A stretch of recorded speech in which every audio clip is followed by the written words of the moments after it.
following program is a special edition of Haven Wildcat Basketball.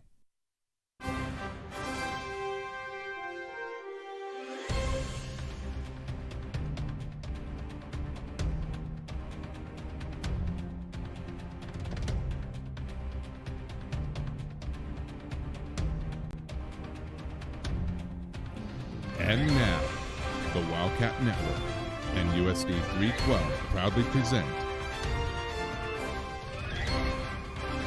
Wildcat Basketball Live.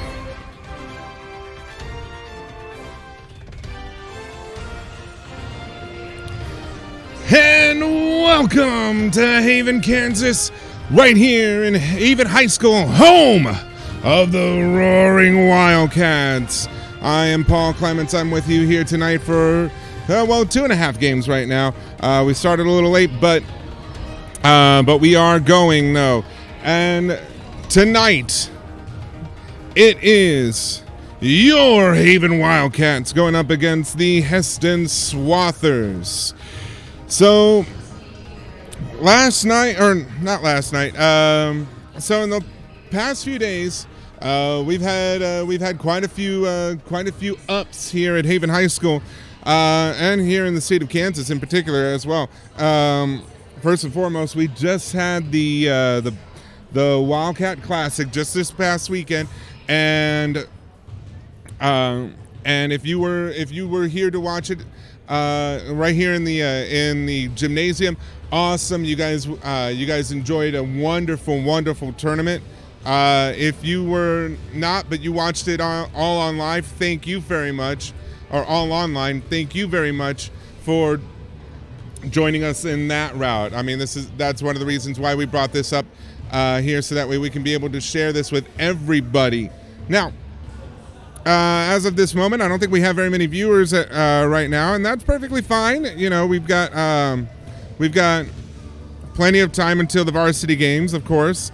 So, you know, we've got plenty of time. There's not much else that I can really say on all of that. Now, there are a few things that I want to go ahead and talk about here when it comes to our Haven Wildcats. Tonight is the first night that we have a doubleheader. Both Wildcats, both teams going up against rival opponents. It'll be first our Lady Wildcats, our back-to-back Wildcat Classic champion Wildcats slash fourth ranked in 3A Lady Wildcats. Yes, that's right. They jumped in ranking. They were in 7th as of the weekend, as of last week, from the KBCA. I think I called it the Kansas State Coaches Association. No, it's the Kansas Basketball Coaches Association. Their poll came out today, and the Lady Wildcats are now ranked 4th in 3A. And now after them will be the guys' turn, and they're gonna have to shake off the rust a little bit. It'll be the first time since they won the Rupp tournament a little over a week ago. But they, if memory serves me correctly here, I'll have to bring it up, but they are also very highly ranked. Yes, they are. They are ranked 2nd in 3A boys basketball. Just to give you guys an idea of the top 10 in both 3A boys and 3A girls. In the girls, it's number 1 Nemaha Central, number 2 Scott Community, number 3 Riley County, number 4 Haven, number 5 is Sabetha, number 6 will be Colby, number 7 is Halstead. Halstead did jump up a spot after finishing 3rd on Saturday in the Wildcat Classic. Cheney dropped down to 8th. They were number 2. Eureka came up to number 9, and Frontenac is rounding out the top 10 in girls 3A. In boys 3A, ranked number 1 is Rock Creek. Number 2 is Haven. Number 3 is Hesston. Number 4 is Wichita Collegiate. Number 5 is Hoisington. Number 6 is Hayes. Hayes TMP, so Thomas More Prep.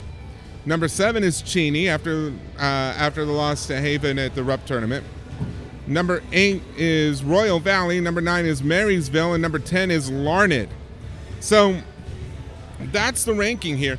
Now, of course, I mean, ranks don't matter. It's a game-by-game type of thing. And so that's what the teams are looking forward to tonight. Now, right now, speaking of right now, like tonight, it is the JV boys. They are playing up against Hesston. And you know that we like to put up a bit of a preview of the games and also give you the taste of the JV game. Kind of gives you a sense of what might be to come. Of course, not all the time will you see a JV score be the end all be all preview of the game at hand, the game coming up. But I mean, it gives you a sense of how each team will play and all that. The Swathers right now, they're in the lead, 45-15 at halftime. There's still a couple minutes left here for half, about like 3.5 minutes left. So you get 3.5 minutes of me talking to you. But they're up ahead, 45-15. Now this is the boys' JV game. The girls' JV game is going on over in the middle school gym, in the other gym.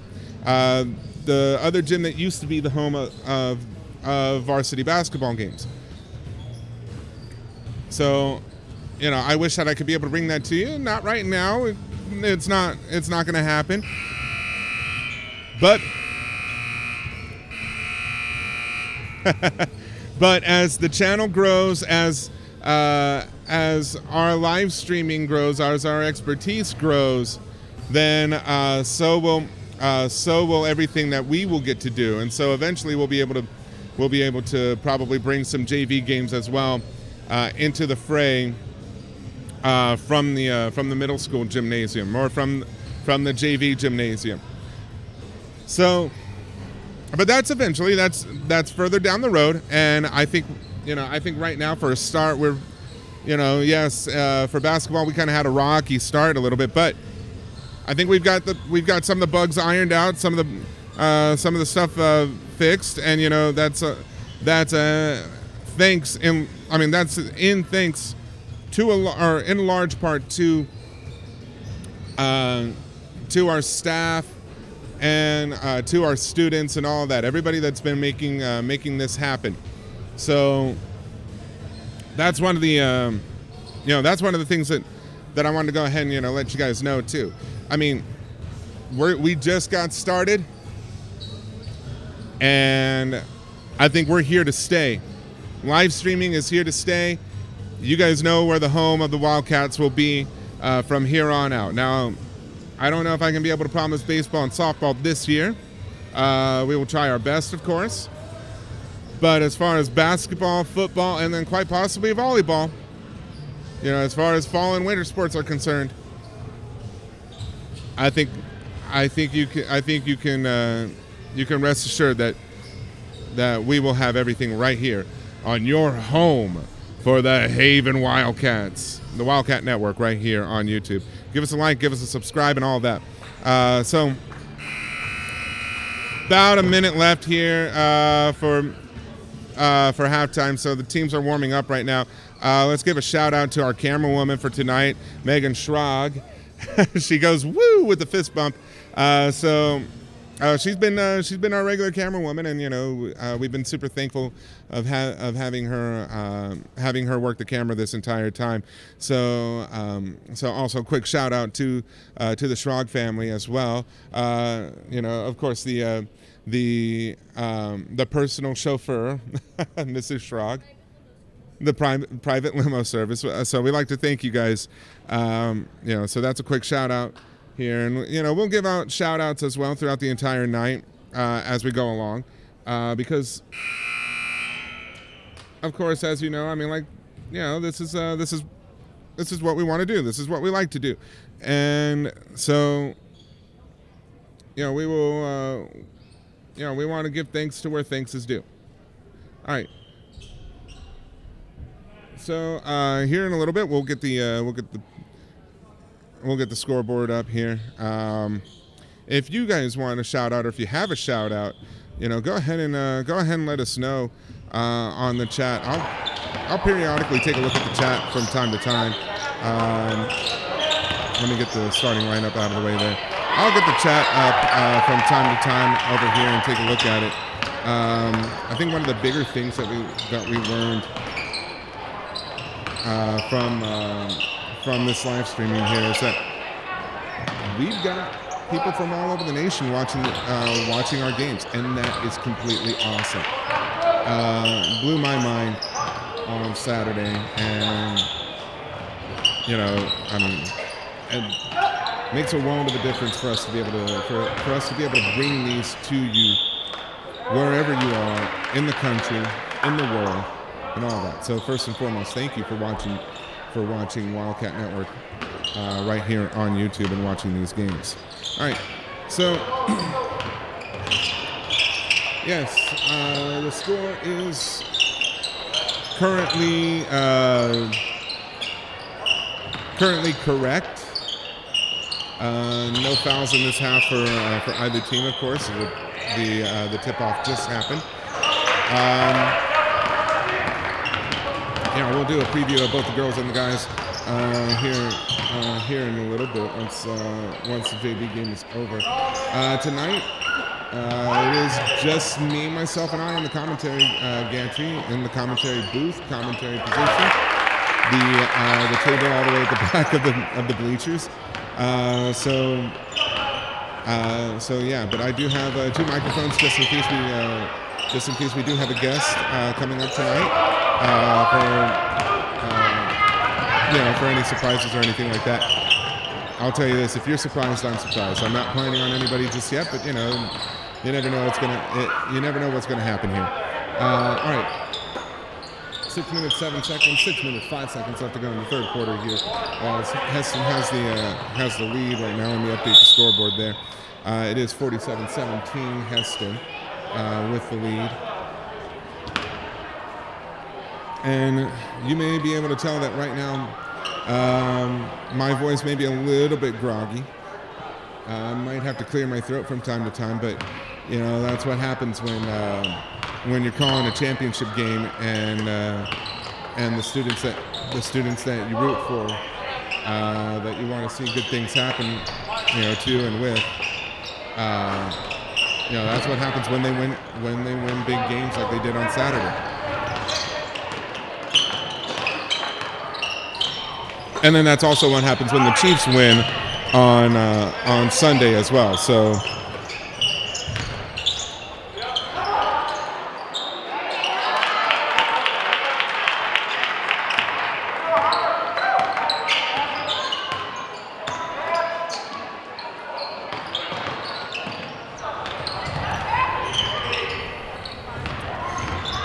Yeah, so anyways, sorry, I had to address something there real quick. So, okay.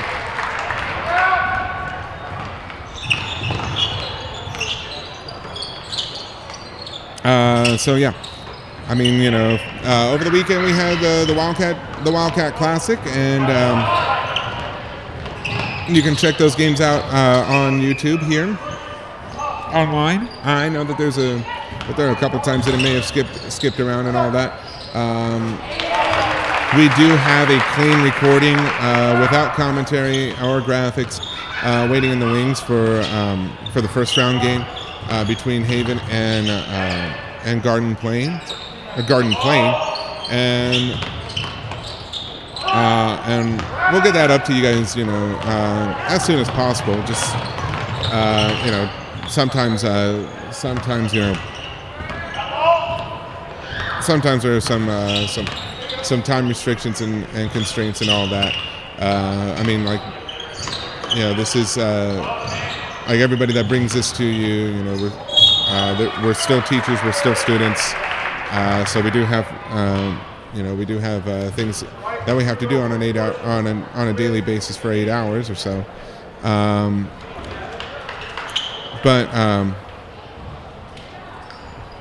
Oh, we already have a foul, so my apologies. I'm just kind of rambling on here, but yeah, we'll have that up. We'll have that up for you guys, like here in the coming days, of course.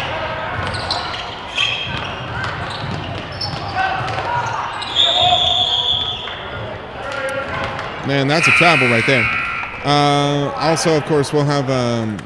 Now the Halstead game went pretty clean, and I was thinking about putting up a pretty good recording over here, but then unfortunately my video file got corrupted, so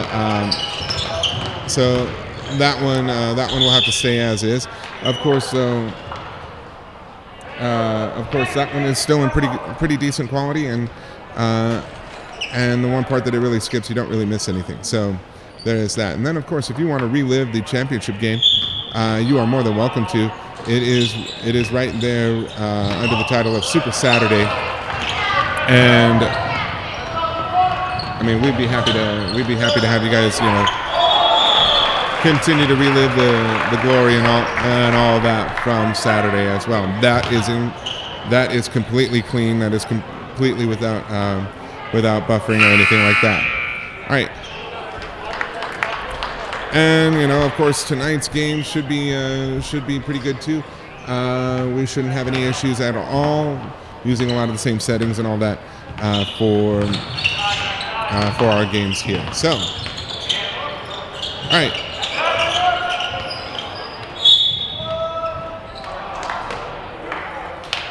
So that's probably enough of me.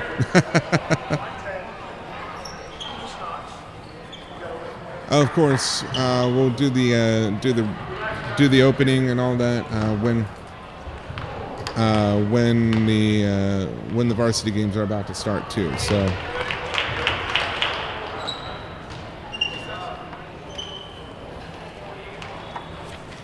now one thing that I do want to make mention is that for the girls side here, you'll see the starting lineup pop up, and it may say Reese Roper is getting the nod for starting tonight. Actually, had been talking to Dwight Roper, the coach of the Lady Wildcats, and it will be Carly Arnold that will take the start tonight. He's been switching between the two, so that will be the one difference if it shows up on there. That's more of a mea culpa there. As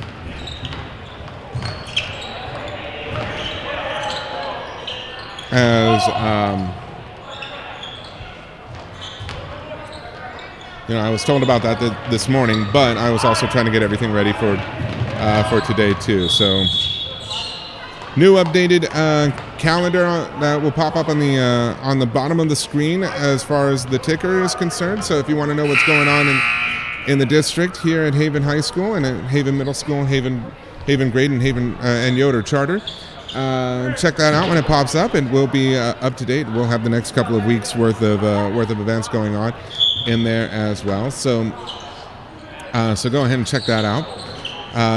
That's one thing that we will keep on updating as we go through too. Also, you may see a little bug up at the top, telling you guys about checking out our Facebook page, the Haven High School Facebook page, and of course checking out the YouTube channel as well. If you haven't had the chance of doing so, we would love it if you did check out some of the stuff like the podcasts and previous live streams, as well, as that is your home for the Wildcats. All right.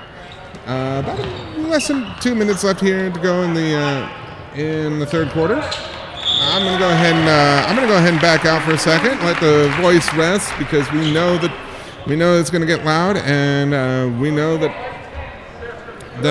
things are gonna be happening here. So, all right. So in the meantime, I'll keep everything updated over here, and also remove the thing that says 47th Wildcat Classic. See, not much time has passed since then. So, all right. So we'll go ahead and I'll go ahead and back out for a little bit, and I'll join you guys here in a minute or two.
All right, ladies and gentlemen, that's it for the JV game right there. You just saw how that game ended, 70-29 with Hesston, or sorry, 71-29. I can't change it now.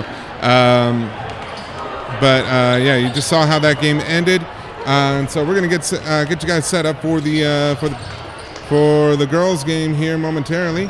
They'll get warmed up here, and the band will as well. So yeah, it's Wildcat basketball, and it's coming up next. Just give us a second. We'll get everything going.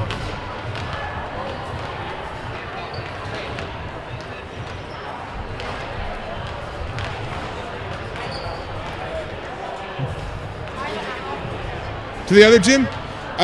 Okay, so over in that little alley over there, you just go in, take a left, and then you'll get right there.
program is a special edition of Haven Wildcat Basketball.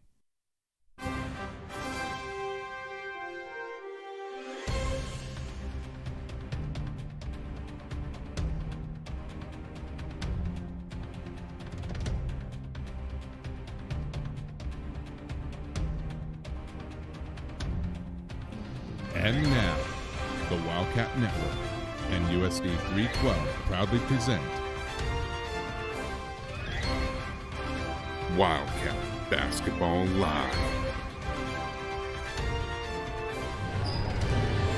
And welcome to Haven High School, right here in Haven, Kansas, home of the Roaring Wildcats, and also home of the 50th Rupp, or of the champion of the 50th Rupp tournament, and also home of the back-to-back Wildcat Classic champions, your Haven Wildcats and your Haven Lady Cats. Hi, my name is Paul Clements. I'm here with you tonight. I've got Megan Schrag on the camera, and we are looking for a great game tonight.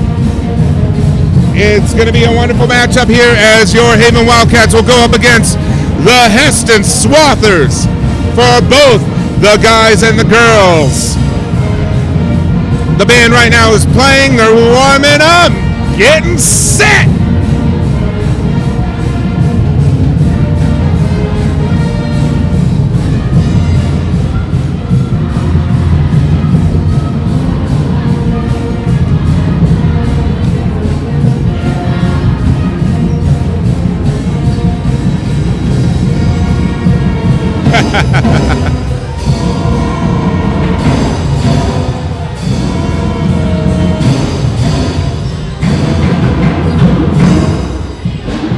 I hope you guys are dancing along at home. I would be, but then all the attention would be on me. All right. Anyways, we're getting set for the basketball games here tonight. It is your Haven Wildcats, both the boys and the girls, both coming off of mid-season tournament championships, as the guys won the Rupp tournament about a little bit over a week ago, and the girls just won the Haven Wildcat Classic, or the 47th Wildcat Classic, just this past Saturday. If you want to relive the Wildcat Classic, it's all right here on the Wildcat Network. The Rupp tournament, I think that's all on Halstead there. So you'll have to do a little bit of searching here. But let's take a look at tonight's matchups here. Starting off with the girls. Yes, this is back. The girls, they're on a winning streak right now, and it helps that they start, or that winning streak continued with the 3-game win streak at the Classic. But they're on a winning streak right now, winning by at least by almost 10 points each game. So they're looking pretty good right now. They are ranked number 4 by KBCA, the Kansas Basketball Coaches Association. If you're not familiar with the rankings and stuff like that, it's similar to the college rankings. The coaches vote and all that. But here as well, they vote not just like overall. They vote for lost for words. They vote for each division. So 6A all the way down to 1A. There is the top 10 ranking for each one.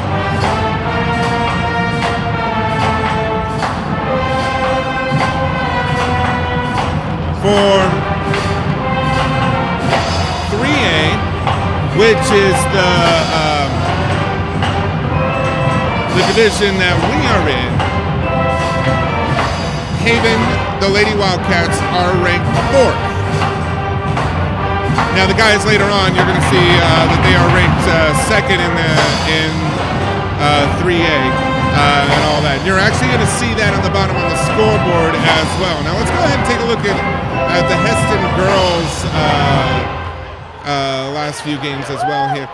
They went up against Lynchburg, Halstead, and Hoisington, and Clay Center and Riley County. As you can see here, they've had 2 losses, one against Halstead and one against Riley County not too long ago. Now, how much will that will that play into their confidence? Not sure. Out of win-loss record, they have been sitting at about, or I believe that they have 4 losses on their record for the girls. Now, for your Lady Wildcats, they are just sitting on 2 losses, and it's been a while. Now, I'm not trying to, put any kind of onus or anything like that, any kind of jinx or anything. I'm just saying, with confidence, it's still a strong team. But these are CKL rivals tonight, Haven and Hesston. Bragging rights are on the line. All right, 10.5 minutes left to go until we get started. Let's go ahead and just let you listen live to the Wildcat Pride Marching Band.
And that is the Haven Wildcat Pride Marching Band, directed by Joel Montez. And I tell you what, he's been doing a wonderful job with the marching band, with the band in general.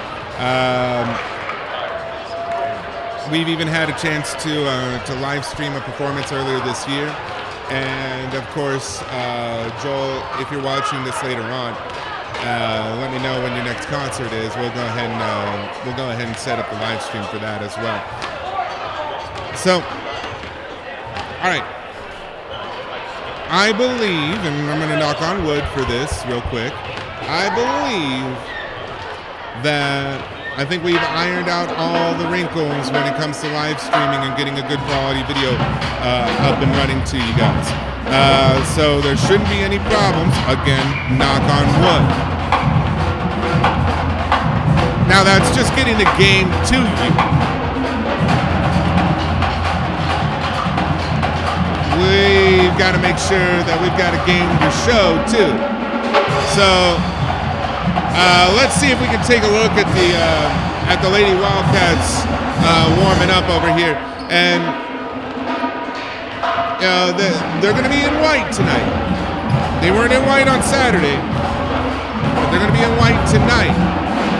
And now I'd have to say right now, knowing this team, looking at this team, for the Lady Wildcats, some of the bigger players to mention here, of course, we'd be remiss if we didn't mention the big stars here, and Faith Paramore and Sarah Yutzi. I mean, those two, Faith gets the threes going, and she rallies the troops when it comes to making things matter at the moment where it matters most. Sarah Yutzi's been wonderful down in the paint, getting the buckets when she's down there, and also drawing the foul. But some of the other players that we should be taking a look at tonight, I would have to say we would have to take a look at Kara Madison. Kara on Friday has been sick, and we want to see if she has how much she's been able to recover from all that. And then of course, we also want to see McGuire Aston and how she does throughout the night too. She did foul out in the last game, and so we want to see if that's going to have an effect or not. Reese Roper is the number 5, and she's just a sophomore. Good to be able to see how she grows throughout the season, of course. And then also Carly Arnold, in number 1, is also one to look at. Basically, I'm just going to tell you, look at the entire team. All right. Now, as far as when it comes to Hesston, that's a completely different matter. I'm not too familiar with the team. I'm not too familiar with with who to look over, who to look after. But of course,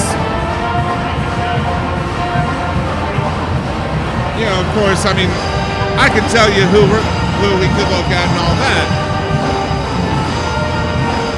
Guaranteed the players,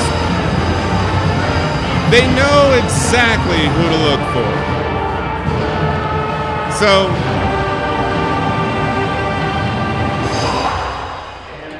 yeah.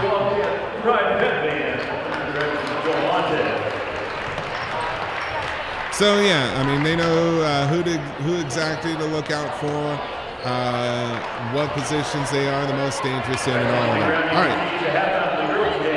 About 4 minutes left to go until the start of the game. Like I said before, the Lady Wildcats are in white. The Swathers are in all red tonight. Going to be a good one.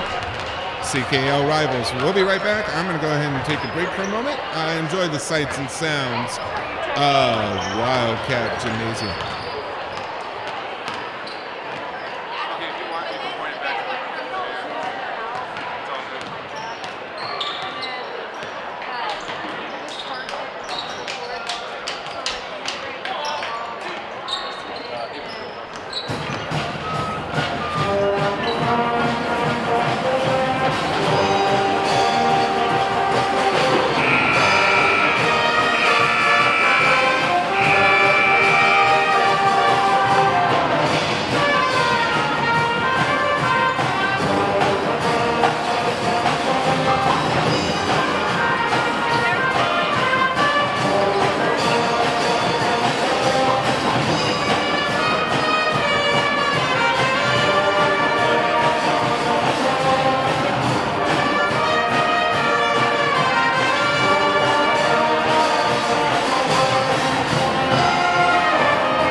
Ladies and gentlemen, about a minute, 10 seconds, less than that actually, left to go before we get started with the starting lineups for the Hesston Swathers and your Lady Wildcats. All right. First of all, we have the national anthem, and then we will get the starters and all that, of course. But you are watching the Wildcat Network. We thank you for joining us. Good evening. Welcome to Hesston High School for tonight's varsity girls matchup between the Hesston Swathers and your Lady Wildcats. At this time, we ask you to please rise and remove your hats as Wildcat Friday Pet Band under the direction of Joel Montez, Honors America, is playing in the national anthem.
And ladies and gentlemen, it's the moment you've all been waiting for. It's game time! We thank you very much for joining us right here on the Wildcat Network on YouTube. I'm yelling out very loud over here. People are probably looking at me. Hello. All right, here we go. The tip-off is about to start. And it looks like for the Swathers, we have, I believe that says number 10, Elise Kaiser. We have Sarah Yutzi taking the tip, and there we go. They are underway. All right, to start off, well, we have a foul already.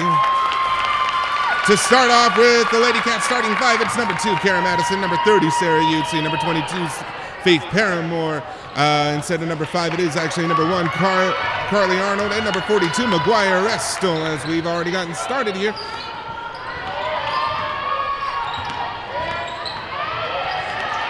Alrighty, on the floor right now, number 5 for Hesston. Passes it over, and that one almost goes out of bounds here. Number 31 currently has the ball with Anna Humphrey. She passes it out. It is number 5 back over to number 10. Number 10 is Elise Kaiser. Kaiser throws it up for 2. Misses on that one. It is rebounded, I believe, by Faith Paramore, and now Kara Madison has the ball. Going over to the side here, trying to get around her own defender. Looks for Faith Paramore, does give it over to her. Paramore now gives it over to Sarah Yutzi, who then passes it over to Carly Arnold. Arnold over to Sarah Yutzi, almost gets it tips away for 2. And no bucket called. It was an offensive foul, and therefore no bucket. That is given to, instead to Hesston to start. So that is Sarah Yutzi's first foul in the night. And now the Swathers now have the ball. Number 11, Marissa Vogt passes it over to number 42, Lindsay Deegan, who passes it over to 31. 31 now goes up, and I believe number 31 is Anna Humphreys. We'll get the names down pat here as we go here soon. Faith Paramore now with the ball, goes up for the layup, misses on that one, but does draw the foul. Gets to go to the line for 2 free throws.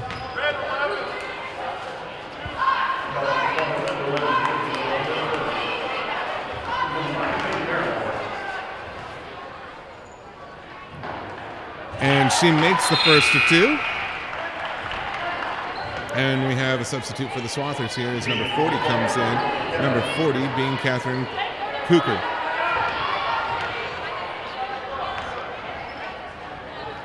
Paramore on the second attempt misses it. Yutzi gets the rebound, but she does not get the 2-pointer to go in. All right, now the Swathers, number 10 passes it over to 40, over to, I can't see the number now, number 31 to 11, back to 10. 10 is Kaiser. Kaiser goes for 2, misses on the layup, goes again, misses on that one. It is rebounded by McGuire Restel, who immediately passes it out to Faith Paramore. Paramore trying to dribble around defenders, gets double teamed over here, turns around, gets the shot off, but does not go in. Now the Swathers now have the ball. Number 42 for the Swathers, Lindsay Deegan, passed it over to 31 to 10. 10 now with the 3-pointer, does not get that one in. That is Elise Kaiser. All right, Madison now with the ball. Your Lady Wildcats leading it. It is just 1 point on the board, but it's still a lead. Carly Arnold almost gets that one completely taken away. Faith Paramore saves it anyways, though, and gets the layup to go in. That's her first non-free throw bucket on the night.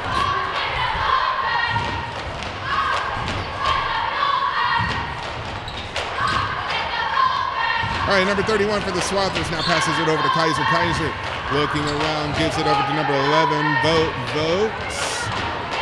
Gives it to 31. They're just circling around with each other. Foul on the floor. And that one was by number 31, Anna Humphreys.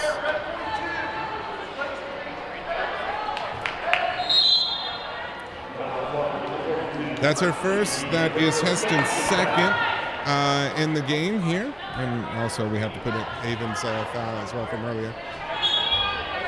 Both 11 and 42 for Hesston have fouls. For Haven, it is just Sarah Yutzi. So, all right, Madison now with the ball, trying to go around Kaiser. Now Vogt is defending Faith Paramore. Paramore trying to get around Vogt, gives it over to Estel at the top of the key here to Madison for 3. Gets the bucket to go in. And that is Kara Madison's first points of the night. And it is a 3-pointer here. All right. Hesston now with the ball over to number 5, Karen Yoder. Now it's over to number 10. Now to 42. She goes up for 2. Gets the first bucket for Hesston to go in. That was number 42.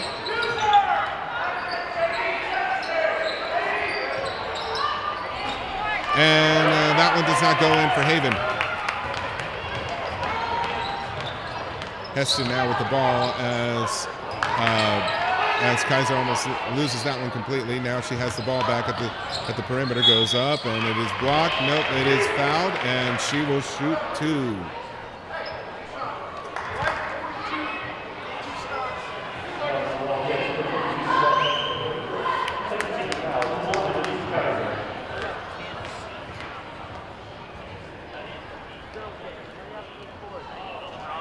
And Elise Kaiser misses on that one. I believe that foul was credited to McGuire Estill. So that is her first foul on the night.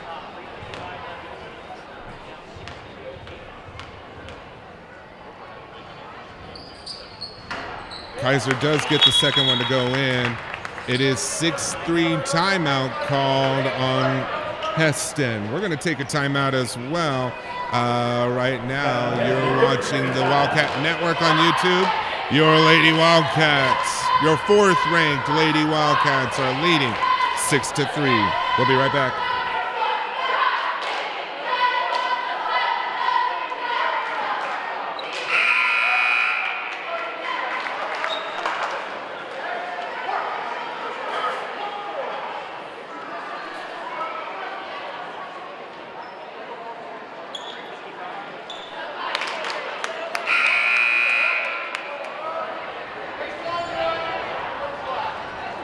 Welcome back. If you are just joining us, thank you very much for doing so. Means a lot to all of us here. You've only missed just a few minutes worth though. Reese Roper now in the game here. And it looks like she comes in for Karen Madison. Also Brooke Bronner also came in as well. And Reese Roper was in for Carly Arnold. Bronner in for Karen Madison. All right, so that ball went out of bounds. The Swathers now with the ball. Marissa Vogt passed it over to Kaiser, who had passed it to 31, over to 5 now, back over to Vogt, now to Kaiser, now back over to Yoder. Yoder looking around. Now Vogt with the ball. Doesn't know what to do with it right now. Tries to go around defenders. Over to 31. Got the bucket for 3. 6 points each right now with about 3 minutes left to go in the first quarter. Reese Roper passes it over to McGuire Estill, who gave it up to Faith Paramore, and then it's back over to Roper. Roper to Utsi. Over to Estill. Down to Bronner. Bronner goes around, gives 2, does not get it in there. Utsi gets the ball stolen away from her, and now Karen Yoder dribbles, thinks twice about that shot. And yeah, they're passing it around right now. Elise Kaiser with the 2-point throw, not going in on that one. So Reese Roper with the rebound. All right, now they're passing it around the perimeter here. Faith Paramore with the ball, almost double team, gets that one stolen away from her. Fast break from the Swathers, and that one goes in. 2-point lead for Hesston right now. Karen Madison is now waiting in the wings to go in. Roper almost loses the ball there. Trying to get away from her defenders. Gives it over to McGuire Estill, who gives it over to Brooke Bronner. Bronner back up to Roper, and Roper will reset. Estill now to Paramore. To Utsi. That one almost goes out of bounds, but it is retrieved by the Swathers. Vogt gives it up to Humphreys. Humphreys now down to 42 Deacon, who gives it back to Vogt. And now number 5, Karen Yoder gets the 3. 5-point ball game.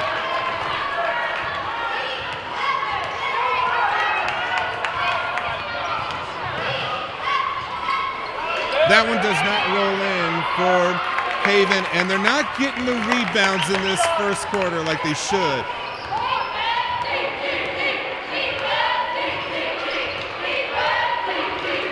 All right, Vogt. Sorry, Vogt gave it to Kaiser. Foul going up, and Kaiser will now shoot 2 free throws.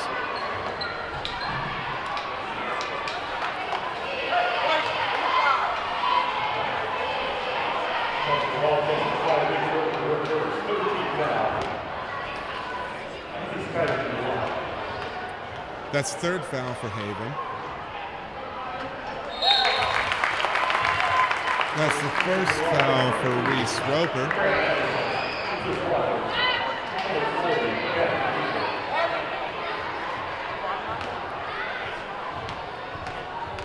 And that one also goes in. All right, now Karen Madison with the ball. 30 seconds left to go in the first quarter. Dribbles around, gives it over to Roper. Roper trying to dribble around, goes up for the basket, misses out on that one. Another rebound by the Swathers. And Haven just can't buy a rebound right now. Swathers are basically saying rebounds are not for sale. That basket does not go in for Hesston. Long 3, misses on that one. All right, bit of a slow start for your Lady Wildcats here as they trail in the first period, or at the end of the first period, 13-6. We'll be right back here on the Wildcat Network.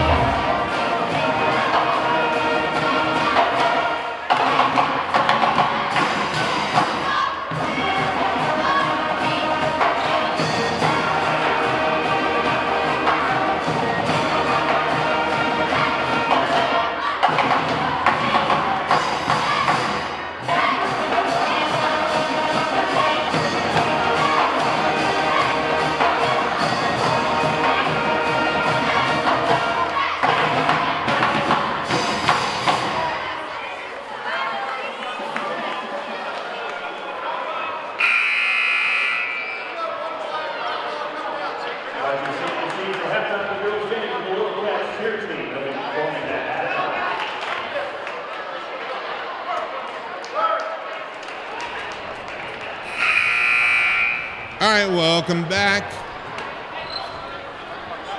I gotta remember to take that down every time.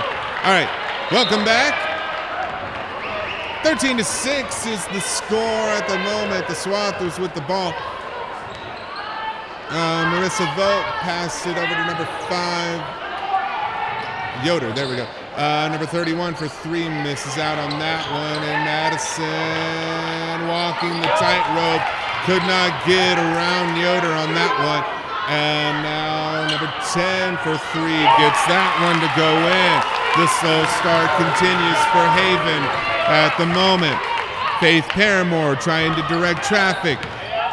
Gives it over to Carly Arnold. Arnold over to Sarah Yutzi. Back over to Faith Paramore. Paramore for 3. Nope, not on that one either. And the Swathers with the rebound. Elise Kaiser gives it up to Yoder. That one is out of bounds. And it will be a turnover. Haven will have the ball.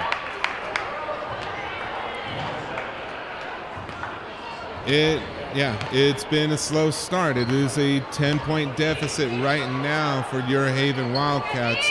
Carly Arnold with the ball gives it over to Karen Madison for 3. Gets that one to go in. 7-point ball game now.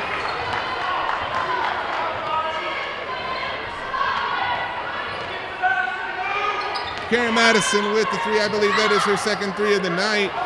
And now the Swathers passing it around the perimeter here. Vogt gives it over to Yoder, who gives it down to number 31. Faith Paramore steals it. Do they get it back? It does go out of bounds. Last touched by Hesston.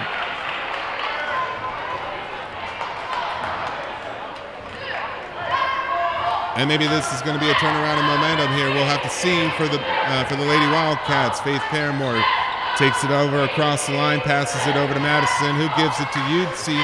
Now it's down to Estel, who's being double and triple teamed, gets the bucket to go in anyways. So 16-11, 6 minutes left to go in the first half of play. Yoder now with the ball, gives it up to Marissa Vogt. Vogt resets now. Did not like what the defense was giving her and resets the ball, or resets the play. Now, back over to number 31, Anna Humphreys, who passes it over to Karen Yoder. My apologies. Carly Arnold almost steals the ball away on that one. Was not able to get it though. Now it's down to the inside. Last touched by Hesston. Referee saying that Lindsay Deegan was the last one to touch the ball. Now, Haven looking at a 5-point deficit. They cut the deficit in half already. Let's see what they can do in this possession. Carly Arnold now with the ball. Trying to dribble around the defender, gives it over to Estel, who immediately passes it over to Madison. Now Arnold with the ball once again, and that one just goes out of bounds. Wild pass. You got to wonder if having a quick turnaround on games here. I mean, you know, it was just Saturday when they had the championship game for the Wildcat Classic. Marissa Vogt now gives it to 31, thinks twice about the three-point shot there. Now Vogt with the ball again.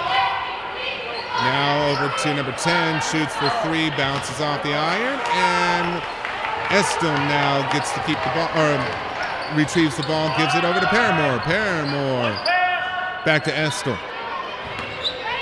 Estel over to Yutzi. Yutzi draws the foul. She'll go to the line to shoot 2 free throws.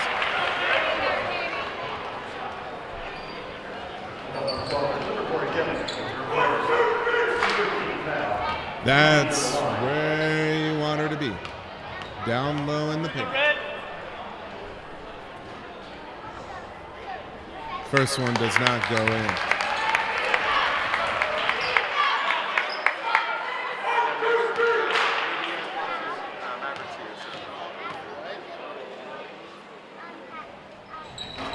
Second basket, or second free throw does not go in either.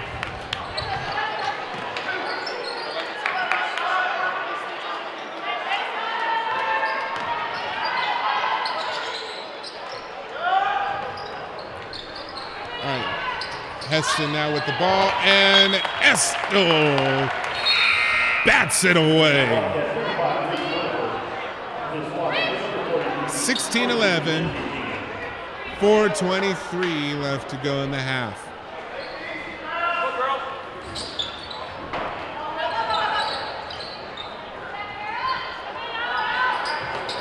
And that's a shot for, I believe it was for just 2 on that one. That one does go out of bounds, though. And so now your Lady Wildcats have the ball.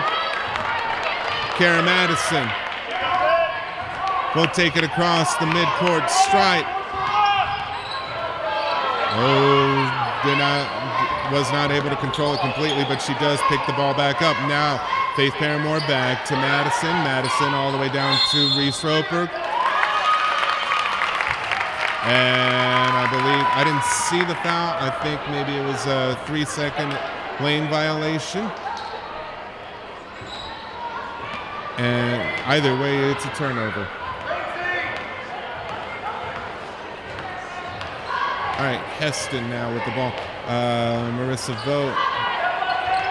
And now Humphreys with it. Number 42, Deacon, gives it back to Volt, back to Humphreys for 3, misses. And the ball goes out of bounds. The CKO matchup tonight, Central Kansas League foes, Hesston versus Haven. Hesston in red, Haven in white. Roper now, top of the key, gives it to Paramore, who gives it to Madison. Did not have the time to throw the 3. You'd see travel.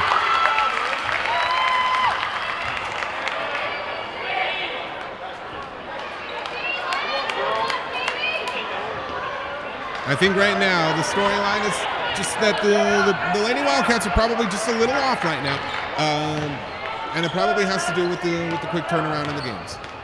But you know, once again, I mean, you know, they trailed in the last 2 games here, and then last 2 or 3 games, somewhere around there, and eventually came back to win it. So the game's not over, not by a long shot. 42 with the shot. Roper with the rebound here, and now she drives it all the way to the other side of the court. Goes up for 2, gets the 2, and that cuts the lead down to 3 now.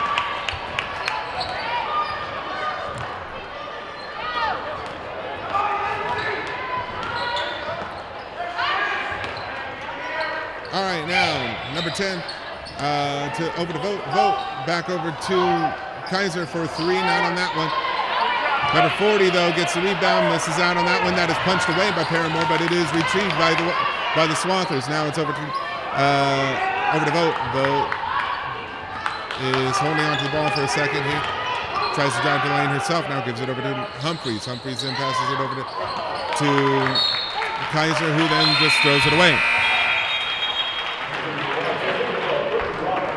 Karen Yoder now will come in for number 31, Anna Humphreys. And your Wildcats now. 2 minutes left to go in the game. Or, sorry, not in the game, in the half. 3-point deficit. Paramore almost gets that one knocked out, but resets over with Reese Roper, sorry. Now back down to Faith Paramore, who gives it to Estel. That one rolled, and it rolled out. Retrieved by the Swathers now. Marissa Vogt with the ball. Over to Karen Yoder. Passes it over to Elise Kaiser. Kaiser gives it down to the post, but now it's Yoder, then Kaiser, then Vogt. Vogt back down to Karen Yoder. Back over to Kaiser for 3 on that one. I don't think it had the correct angle there, so the Wildcats retrieve it. They get the ball back. 1 minute, 10 seconds left to go in the half. Estel now to Brooke Bronner. Bronner back over to Faith Paramore. Tries to drive it. Gets the pull up 2. Not on that one. Marissa Vogt now drives it down to the other side. Gives it over to block. Gave it to Kaiser. Estel blocked it. Fast break for Haven. And what's the call? Travel is what they called it. They said that she moved her feet, and that was Faith Paramore who was called on the travel on that one.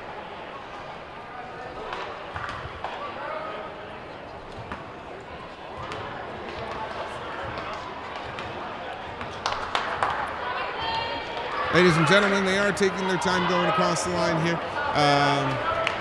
Possibly trying to hold it for a last second shot, just in case. It is a 1-possession ball game at the moment, though.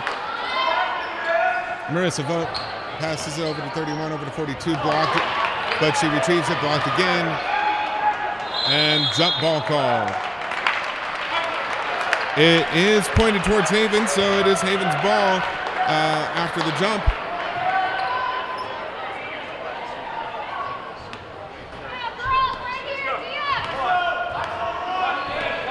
And now Reese Roper with control of the ball. 12 seconds left to go in the half. And Paramore with the pull-up J, not on that one. And now the quick break here. Yoder gives it over to number 10, and that one does not go in. Halftime beckons. It was a slow start for Haven. Kind of ended up being a slow middle for Hesston, but it also ended up being a slow middle for Haven on that one as well. So, with halftime here now, your Lady Wildcats trail by 3 points. It is Hesston with the lead, 16-13. We'll be right back to get you guys set up for the second half.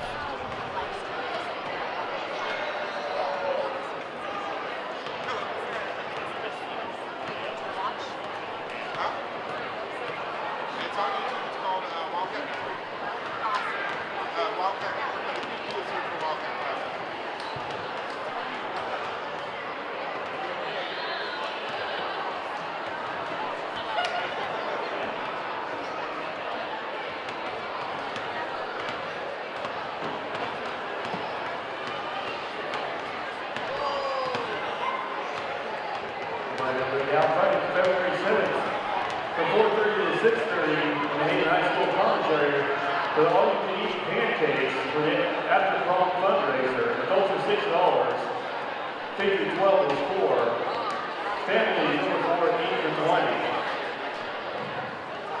And now it's going welcome to the floor the Wildcat cheer team, along with the Haven High School cheerleaders.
All right, put your hands together one more time, Wildcat jersey.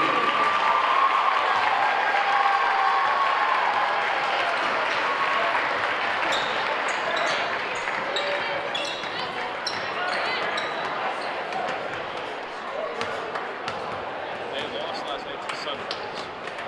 That was the first loss of the season.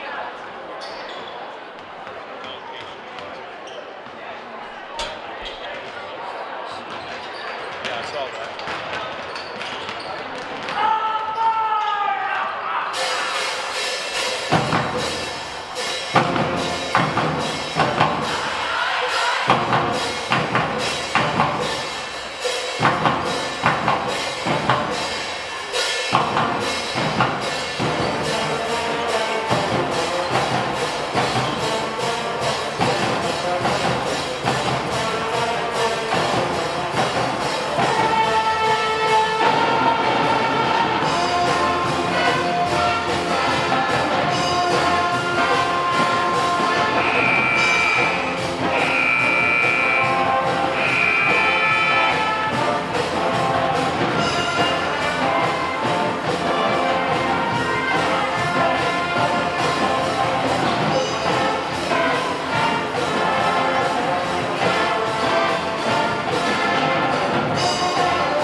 And welcome back. I hope you guys didn't get derailed from your own crazy trains in life. I don't know where I was really going with that, but thank you guys very much for watching on YouTube. We've got a few shout outs to give out here over online. And we'll have those shout outs here for you in just a moment.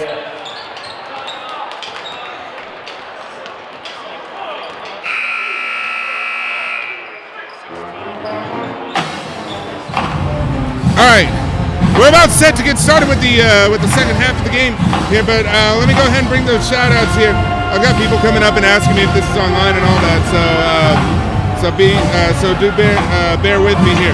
But we've got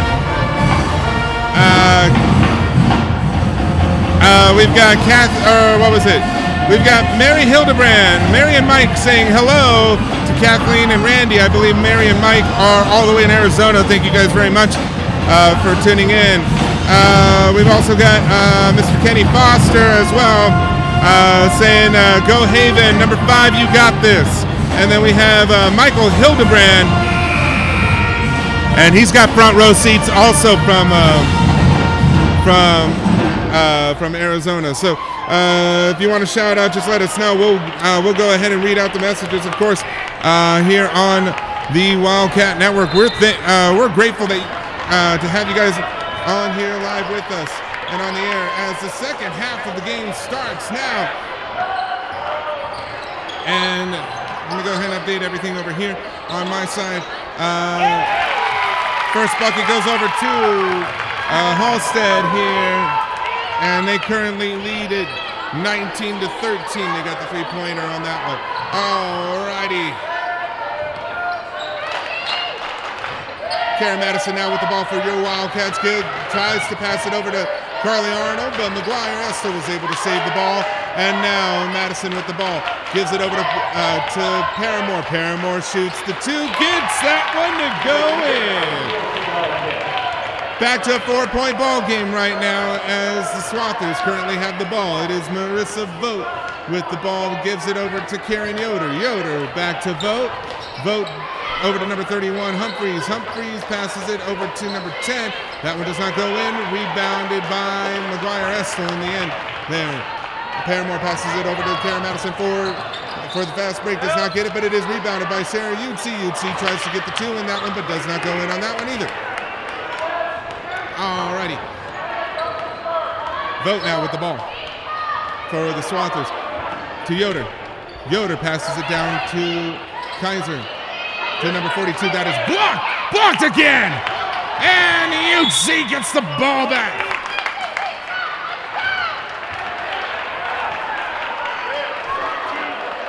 Sarah Utsi with the double block. And number 42 gets the foul on her for the Swathers. 15-19. Madison now with the ball. Over to Arnold. Arnold goes around Estel, but now gives it to Estel. Over to Madison. Thinks twice about the three on that one. Passes back to Paramore. Paramore tries to drive around. Goes to the bucket. Gets that one to go in. 17-19. Yoder now with the ball for the Swathers. And now it's all the way over to Humphreys. Humphreys tries to drive around, has McGuire Estel in her way on that one. Back over to Humphreys. Now back over to Yoder.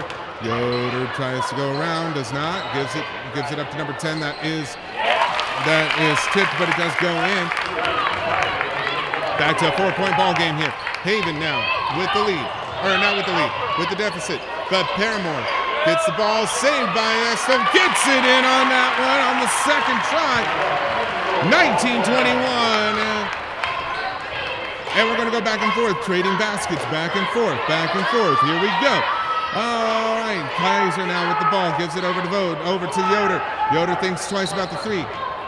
Humphreys passes it, and now it's back over to over to Vogt. And Utsi with the rebound. Long pass to Madison for the open three.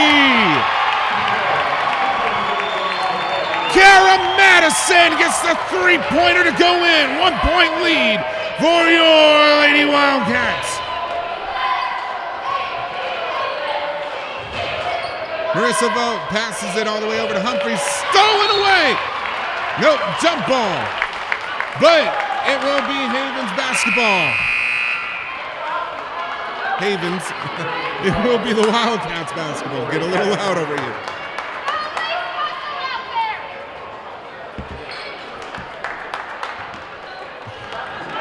All right. I just smile because, like, right now I'm in a sea of red, and I'm just yelling like a maniac over here. Another jump ball situation. That one will go to the Swathers here.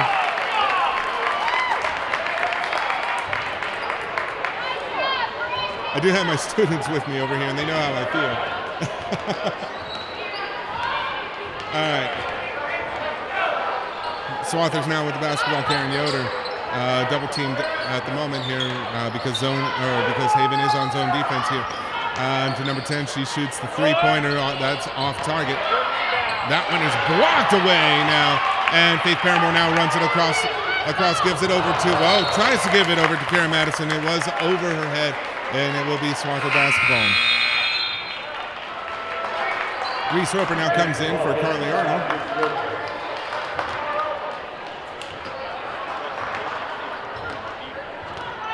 And now the quick pace here as the Swathers now look at a 1-point deficit here, I believe, for the first time since the 3-point deficit earlier in the game. All right. Karen Yoder now throws it, misses. Rebounded by Karen Madison. Madison now driving the ball down, passes it over to Reese Roper, who gives it to Yutzi, who's down low, draws the foul, will shoot 2. And the foul, Hesston's second, is given to number 40. Catherine Cougar, that's her second foul on the night.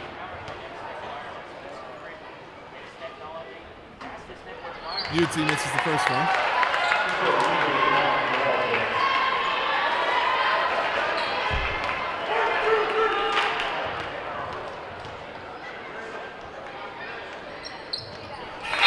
She does make up for it on the second free throw. 2-point lead for Haven. You gotta wonder what Dwight Roper, Coach Roper, said in the locker room during halftime. Brooke Bronner now comes in for Sarah Yutzi.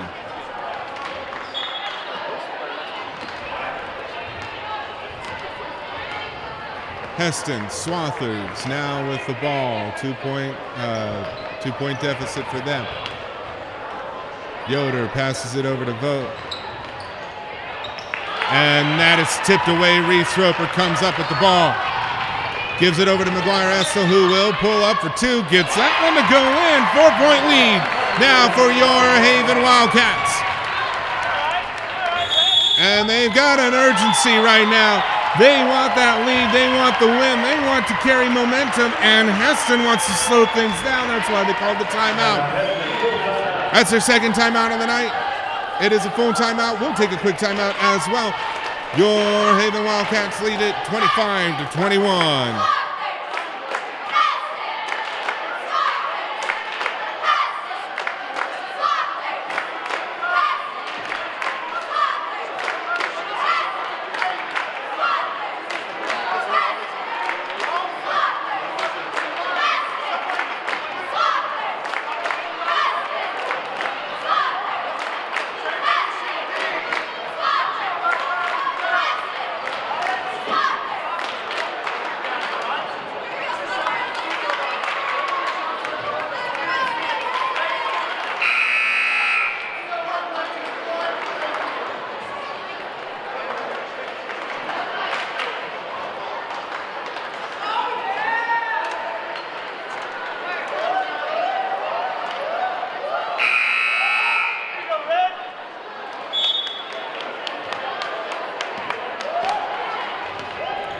All right, back from the timeout. Hesston now with the ball. 4-point lead for Haven. Yoder now trying to get around Roper. Karen Madison is now on, she was on Humphreys here.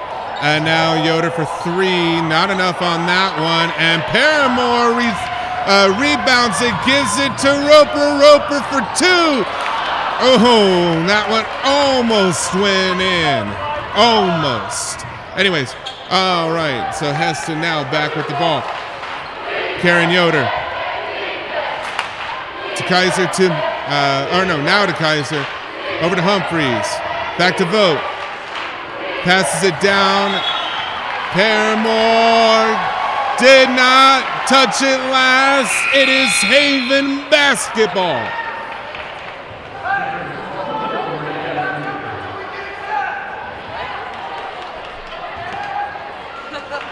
Haven now, 2:15 left to go in the third. 25-21. Karen Madison trying to get around defenders here. Now Paramore with the ball. Now to Brooke Bronner. Bronner thinks twice about shooting that one. Aguirre Estel saves it. Paramore misses on the 3. And now Elise Kaiser now with the ball. Kaiser passes it down to number 40, almost loses it. Blocked! Passes it out now to Yoder. Now over to Humphreys. Now over to Vogt. Vogt gives it over to Kaiser. She gets blocked, gets fouled on that one, and she will go to the line.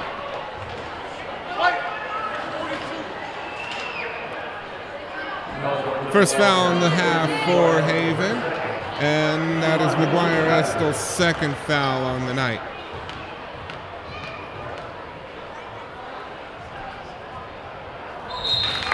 Kaiser good on the first free throw.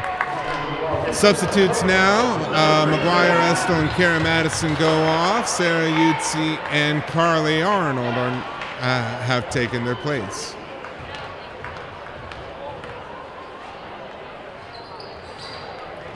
And the second free throw is good. 25-23, 1 minute and 30 seconds left to go in this third quarter.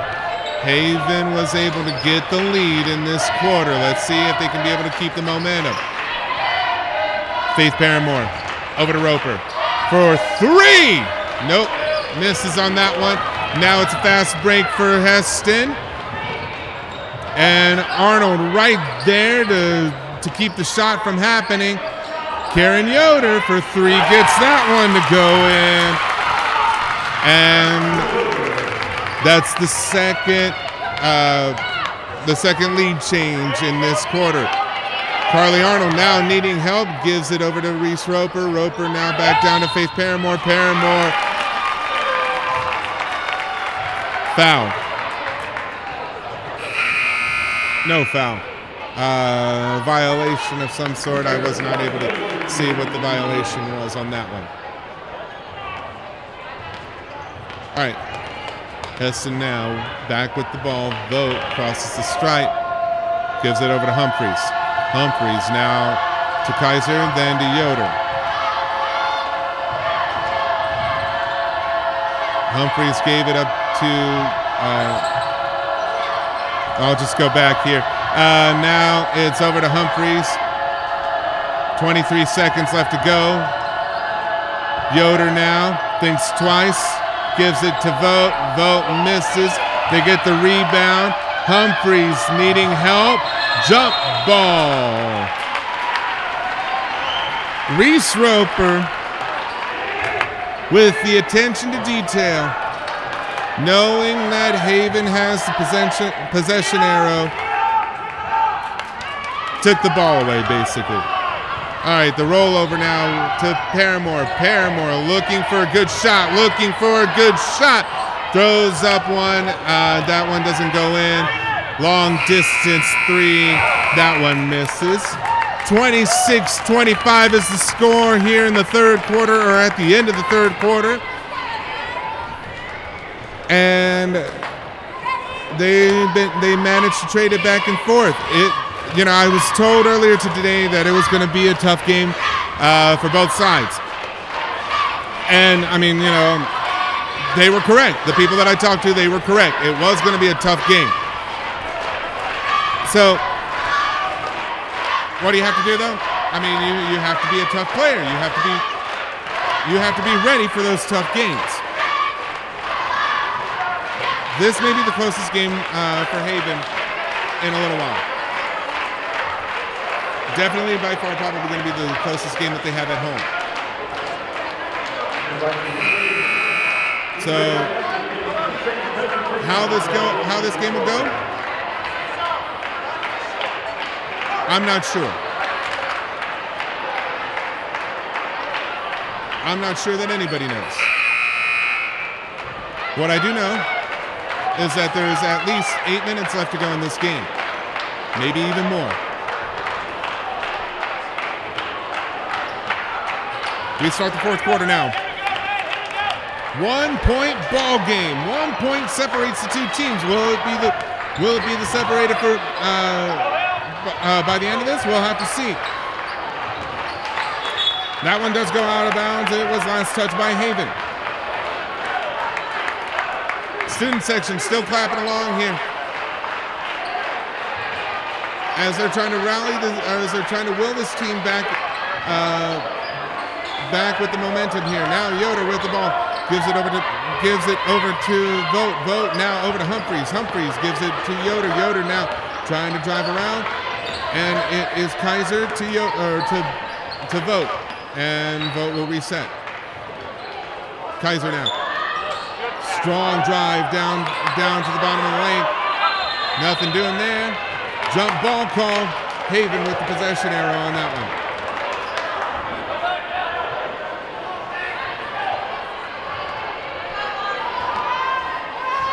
Karen Madison now will take the ball from the inbounds.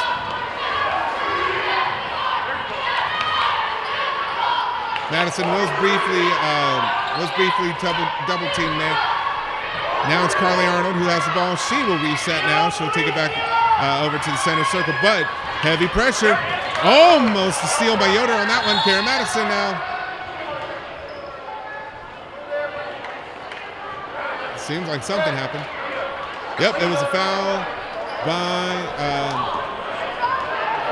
number 11, Marissa Vogt. That's her second.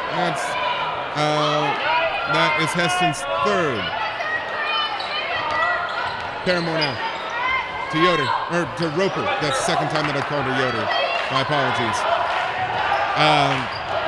To Madison. Faith with the three, bounces off the back of the iron, does not go in. Now Karen Yoder with the ball. To Vogt.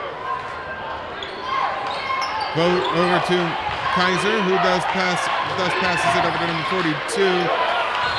Lindsey Deegan, foul call on Haven, and the Swathers will now shoot two.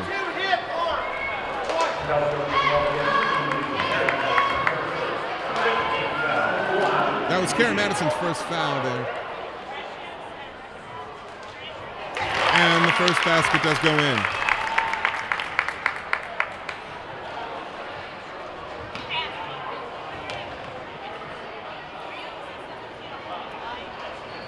Lindsey Deegan goes one and one on that one, and another foul called, and that looks like that.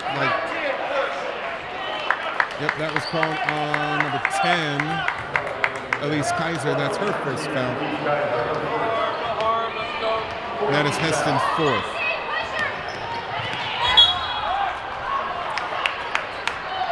They're applying heavy pressure right now on defense. Heavy enough that they were able to knock the ball out of Karen Madison's hands on that one. Faith Paramore now will inbound the ball. Gives it over to McGuire Estel, who returns it back over to Paramore. Roper now with the ball at the corner of the court. To Estel. Last touch by McGuire Estel as that ball sails out of bounds. It is another turnover here. 6:12 left to go. 27-25. One basketball game. Marissa Vogt with the ball gives it over to Elise Kaiser. Kaiser down to Deegan. Deegan now over to Yoder. Back over to Vogt. Now Humphreys with the ball.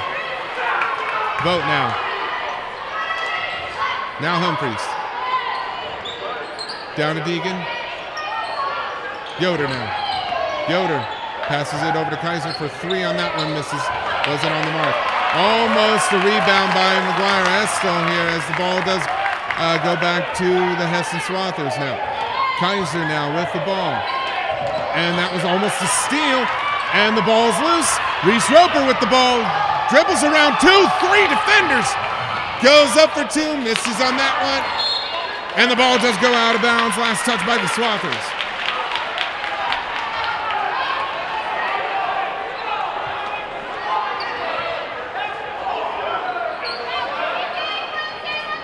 Two-point ball game.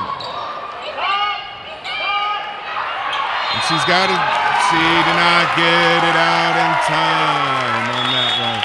5-second violation, timeout, Haven.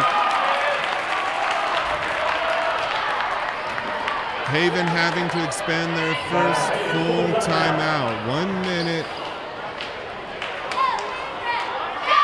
Roper's gotta be, he is very much frustrated with what's going on. He does not like what he sees on the court.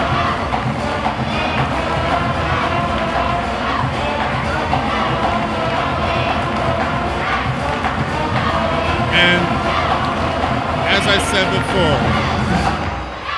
I don't know what it is. Maybe it's exhaustion. I mean, 3 big games on 3 big nights. 2 days of rest. But, you know, you may be saying, you know, they only get 2 days of rest, really, or 2 or 3 days of rest. Sorry, 2 days of rest on a normal basis when they play on a Tuesday and then they play on a Friday. Yes, that is true. And I'm not trying to provide any kind of criticism or anything like that. All I'm doing is just trying to provide a little bit of insight here, because they did have to play 3 games back to back, then 2 days of rest, then here, and then they'll play. Then they'll get 2 days. Or no, then they get 1 day, and then it's 2 games back to back. It's a long stretch, even though it's a 6-game home stretch. It's a long stretch. But we'll see what they can be able to do. Tough times don't last. Tough players do. Faith Paramore picks up the ball. Gives it over to Karen Madison for 2. Misses on that one. Hesston with the rebound.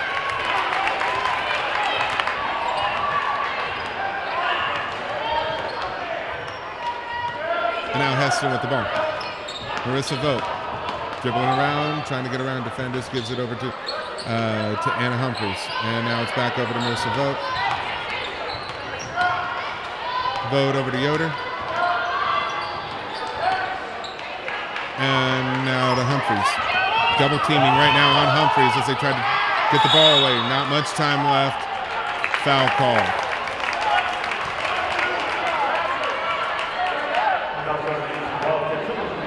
That is McGuire Estel's 3rd foul.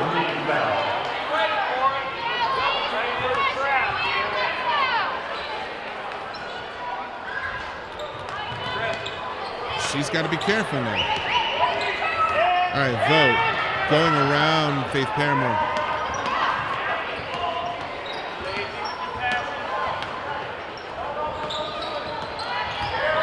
Yoder now gives it over, and that goes up and over, and that is blocked. Last touch by Haven.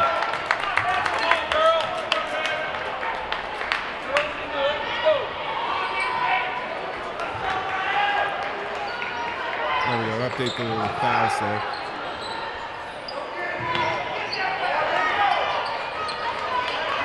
All right, Vogt with the ball, gives it over to Kaiser. Kaiser being guarded by Roper. Tries to drive in. Foul called. Lindsey Deegan will shoot for 2 free throws for Hesston.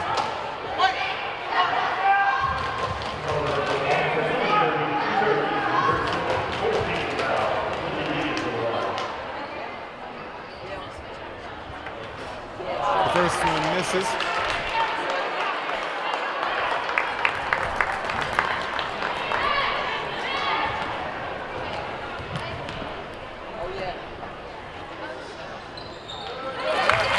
But the second one makes.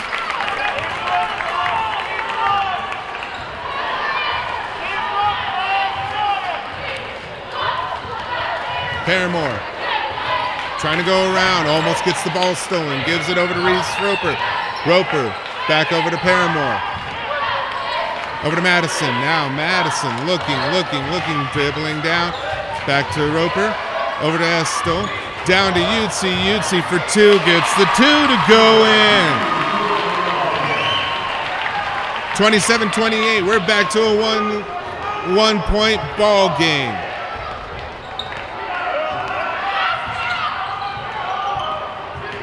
And now Haven double teaming. Applying pressure. And enough pressure for it to go out of bounds. 2:48 left to go. Haven basketball.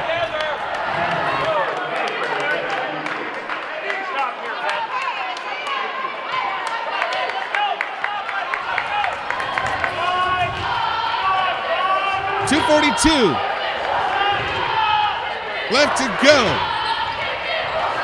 Faith Paramore shoots 2, gets that one to go in. 29-28.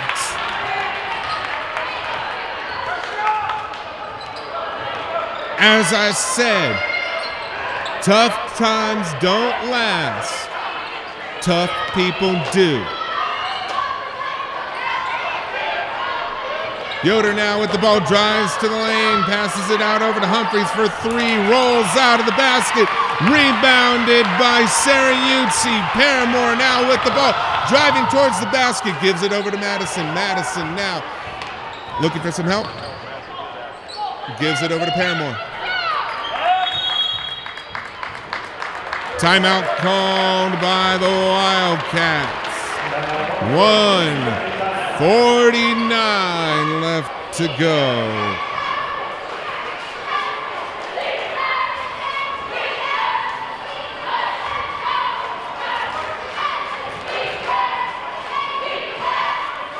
Yes, it is, Kenny Foster. I believe it is time to shine.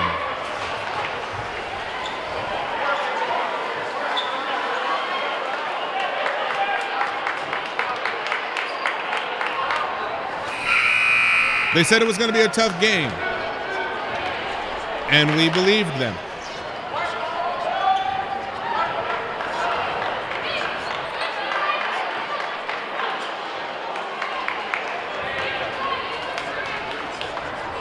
All right, inbounds now. Yutzi over to Hesston. Hesston looking around, gives it over to Madison. Madison holds on to the ball. Trying to get around her defender. Picks up the ball, gives it over to Faith Paramore. Paramore using up a little bit of time. Now over to Reese Roper. Roper back over to Estel, who returns it back over to Faith Paramore. Yutzi now with the ball in for 2, draws the foul. And she will go to the stripe to shoot 2. That is Karen Yoder's first foul on the night. Hesston's 4th.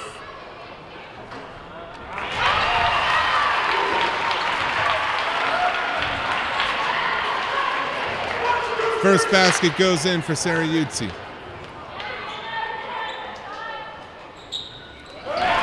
And she goes 2 for 2.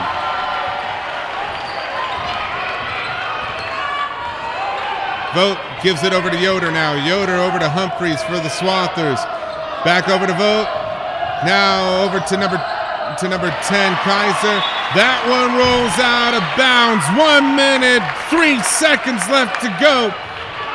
Haven has the ball on the turnover.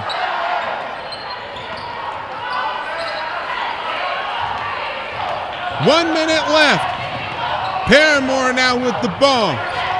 Tiptoes across the border over there.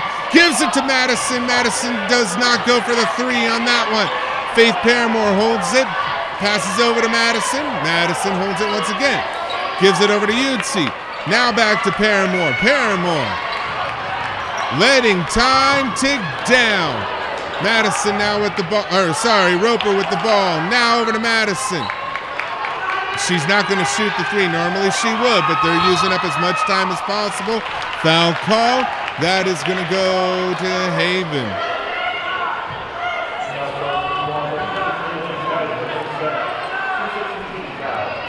Elise Kaiser with her second. It's the 6th foul for Hesston. Trying to slow things down. Almost steals the ball away.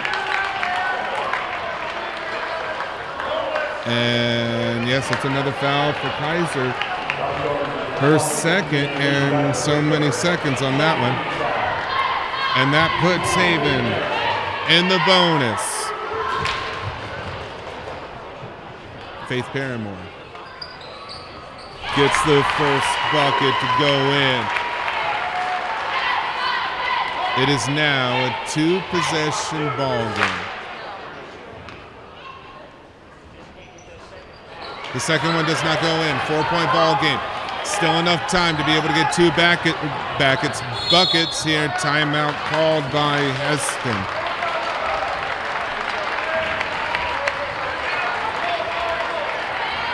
It is a full timeout. 17.8 seconds left to go. Ladies and gentlemen, I'm still going to be with you.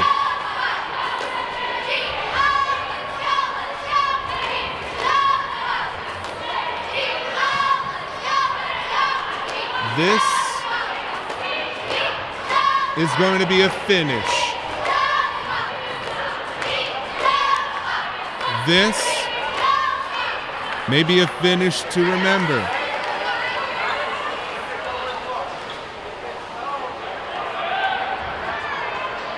When they get out of the timeout, Hesston will have the ball. 17.8 seconds left to go on the clock. Keep an eye on that. They're probably going to want to go for a quick shot.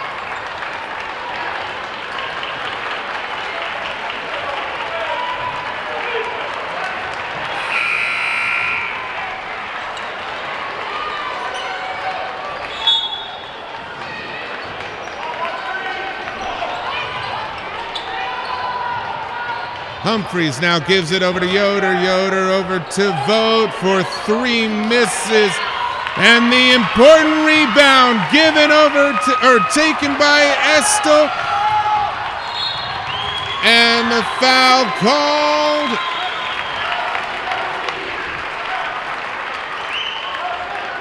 Haven's in the bonus. They're going to go ahead and leave the paint to Hesston. Reese Roper will shoot the 1-and-1. Or sorry, I guess she gets a free 2 free throws on that one.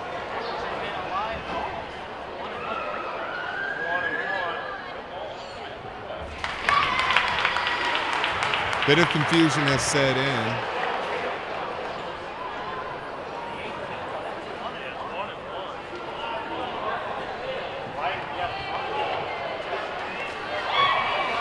Had to fix the scoreboard real quick as well, as it is actually 32-28, not 32-29. And there seems to be a little bit of confusion setting in here. Maverick's our camera person right now, our cameraman. I just wanted to give a quick shout out to him.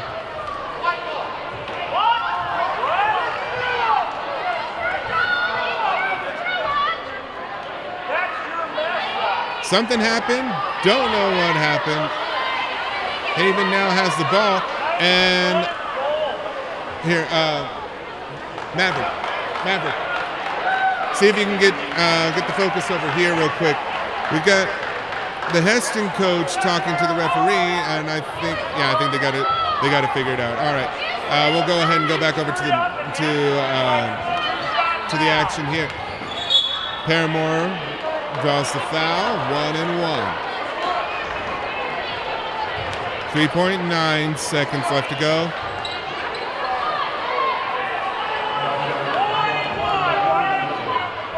I guess there was another foul in there as well, so officially there are 9 fouls for Hesston as Faith scores on the first of the 1-and-1.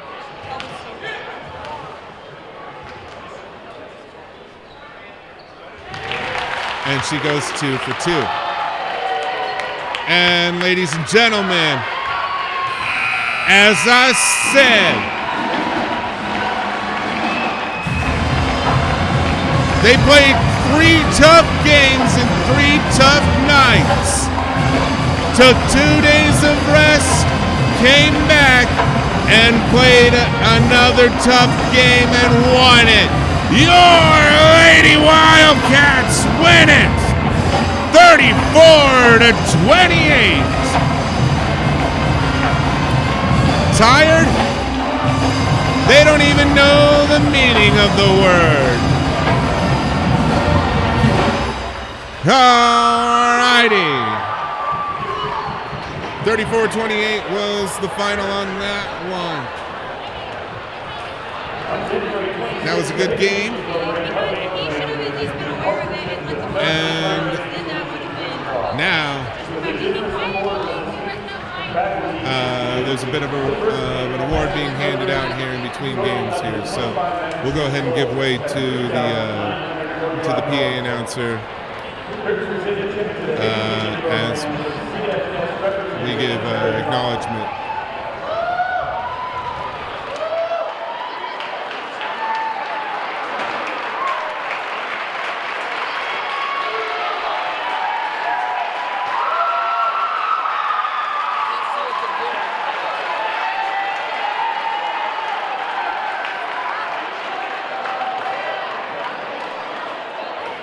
Another round of applause for our awesome music program and you, the community, who support all their hard work. Thank you.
Alrighty, ladies and gentlemen, boys and girls, get ready, because for the first time in over a week,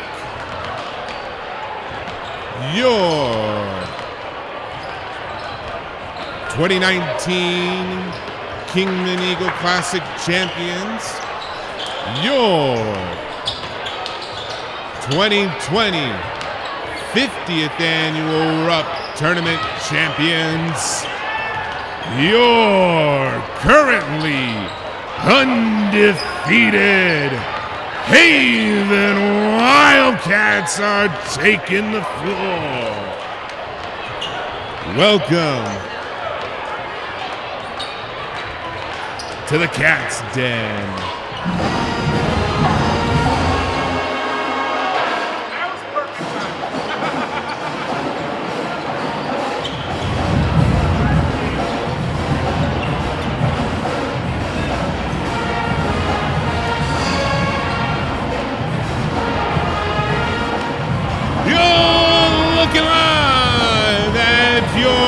Number 2 ranked Haven Wildcats. They go up against number 3 Hesston Swathers. 13 minutes remain until game time. And we've got all the previews, all the commentary, all the everything for you tonight right here on the Wildcat Network. We thank you very much for joining us.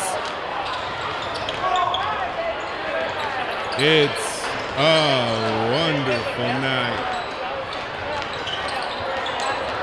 So don't go away. Do not turn the dial. In fact, grab the volume knob and turn it up until it's broken off. Oh, it was perfect timing earlier. This time the band's not playing anymore. All right, we're going to go ahead and start with the pregame here. So for your Haven Wildcats, as I just said, they are currently undefeated, and they're looking for more wins. They're looking for more victories. So here's a look at the last few games in the net and the ones coming up. Your number 2 Wildcats have gone to Halstead, gone to Hillsborough, or played against Halstead, gone to Hillsborough, went to Halstead to play 3 games. They've won them all. They've won them all. And now they return, fresh and ready to go. They return to play against the Hesston Swathers. Now here's a look at the Swathers. They only have 1 loss right now, or 1 loss at least in the last 8 games. I think it's 1 loss overall. But they've been in some pretty big games themselves. Big match. Big match. And that's coming up next.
Come out to support the Williams family. That's in South Hudson.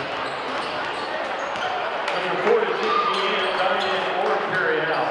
Buffets from 5 to 8. Portion of all sales will help Eric and Andrea and their family. The medical expenses they're being incurred is Andrea Mosley battling breast cancer. That's Thursday, February 13th at Gambino's Pizza.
Good evening and welcome to Hesston High School for tonight's varsity boys matchup between the visiting Hesston Swathers and your Lady Wildcats.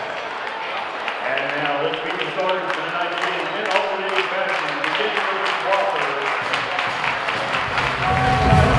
Welcome back. We're getting started. It's time for the starters now. They're being announced as we go. Here we go.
I said it before.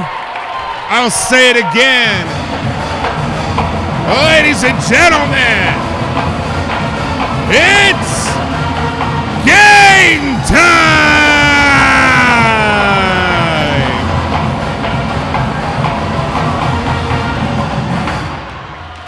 Your number 3 Haven Wildcats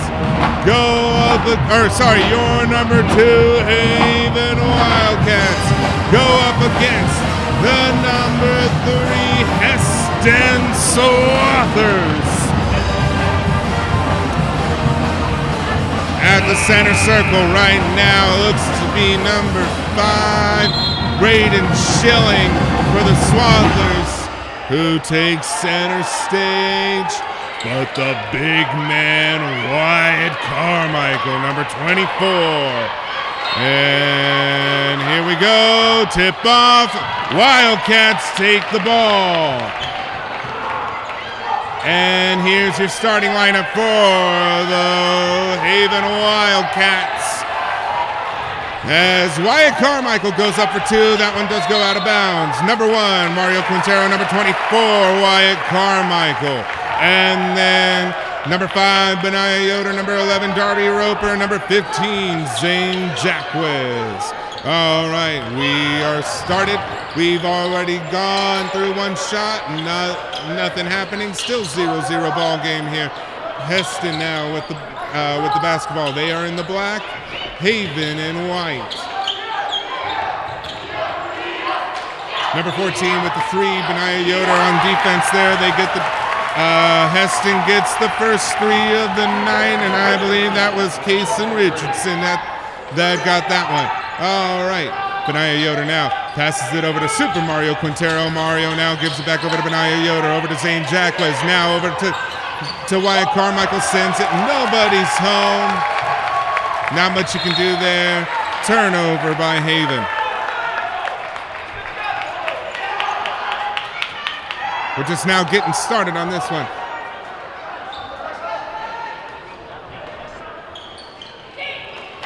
All right, now number 14, Richardson. He gives it over to number 5, Schilling, back over to Richardson. To Schilling now. Double teamed as zone coverage for Haven. Or Haven has zone coverage. Darby Roper did get a touch on that pass, but it does go through anyways. Now, 14 to 32. 32 drives to the lane, back over to 14. Now over to 41. 41 drives to the inside. Gets the bucket to go in. It was a tough, hard-fought foul. Not a foul. A tough, hard-fought 2 points. 5-point lead for the Swathers right now. Jacquez over to Benaiah Yoder. That one gets touched, and it's last touch by the Swathers. Haven now with the ball. And it looks like Ty Schroeder goes in for the Swathers. 6:16 left to go in this first quarter.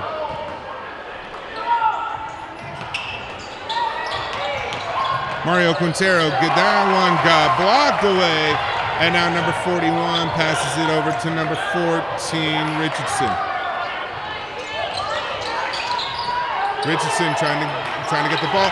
It is stolen away by Wyatt Carmichael. Darby Roper now with the ball. Over to Mario. Back to Darby. Over to Benaiah. Yoder now. Over to Roper. Roper dribbles. Gets the first basket to land for Haven.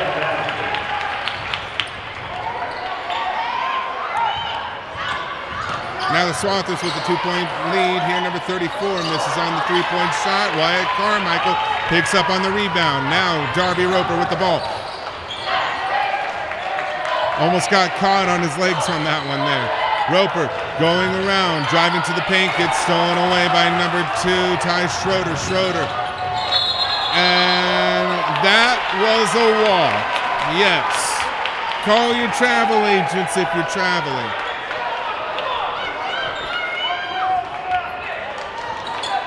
Haven now with the ball.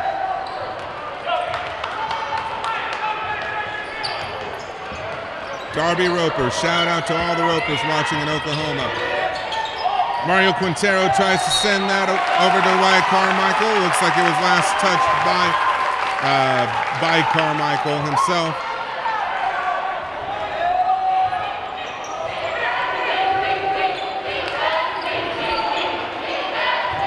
Schroeder now with the ball. Gives it over to Richardson. To Richardson. Now Richardson with the ball. Back over to Schroeder. All right, now to number 34 to Richardson. Richardson back over to Schroeder. Schroeder trying to get around. Back over to 41. 41 is Bollinger. That one is a miss as they try to get the alley-oop on that one. No go. Schroeder now. Richardson. Now Schroeder. Now back to 34. First shot for three. Miss. Rebound by Haven as they come away with the ball. Darby Roper now drives it down. Draws the foul.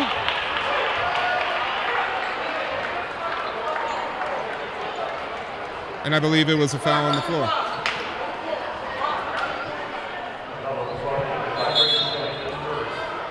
And that is the first for number 5.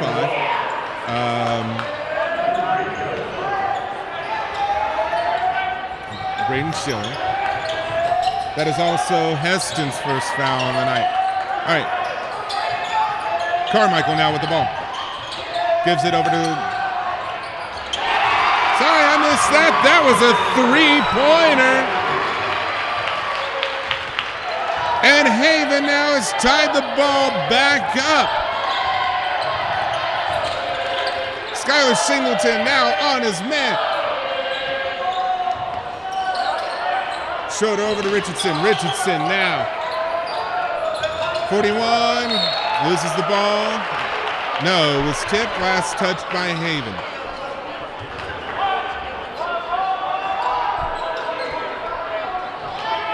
Kason Richardson now passes it over to Ty Schroeder. Schroeder gives it over to number 5, Braden Schilling. Schilling over to number 25, Max Arnold. I'm behind. Ty Richardson misses on the three-pointer. Darby Roper with the rebound. Roper looking at the defense. Gives it over to Mario Quintero. Over to Zane Jacquez. Jacquez. Back over to Darby Roper. Thinks twice about the three.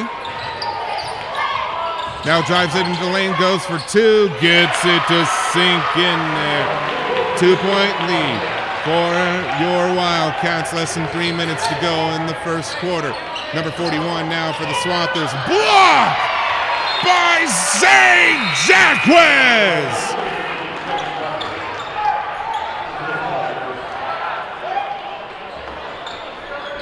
I get into it.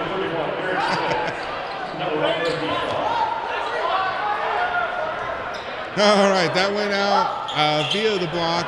And it's Swather basketball. Now it's not Swather basketball. Darby Roper with the ball here. To Mario Quintero for three. Misses on that one. Number 25 with the rebound. That is Max Arnold.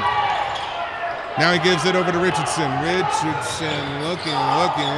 He is being technically double teamed now.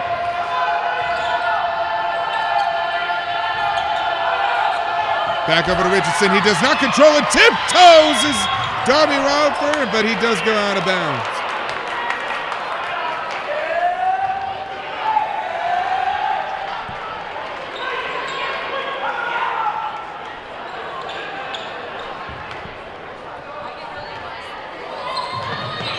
Hesston now with the inbound.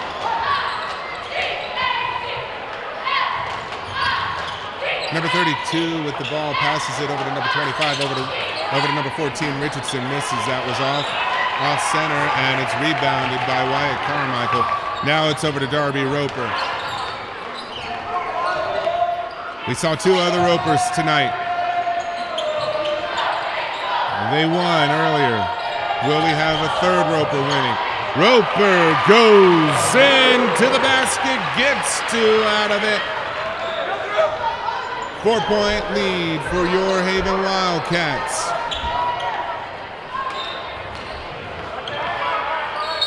And timeout is called.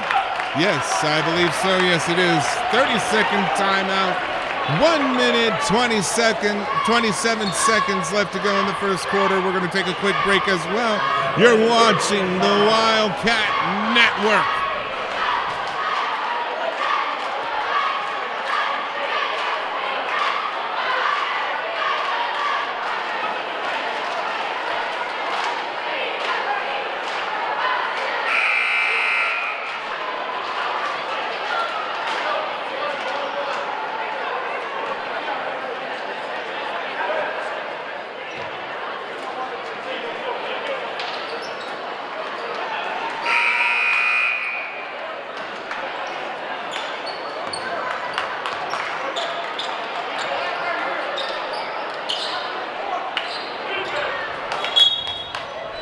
Welcome back as we come out of the timeout here.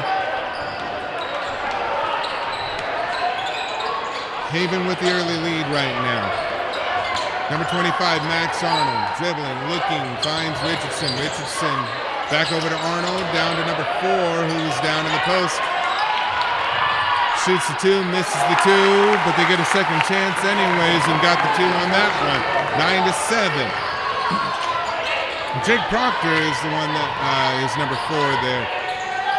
All right, Benaya Yoder is back into the ball game. Skylar Singleton now over to Yoder, over to Roper, over to Schmucker. Now back over to Roper. Yoder now.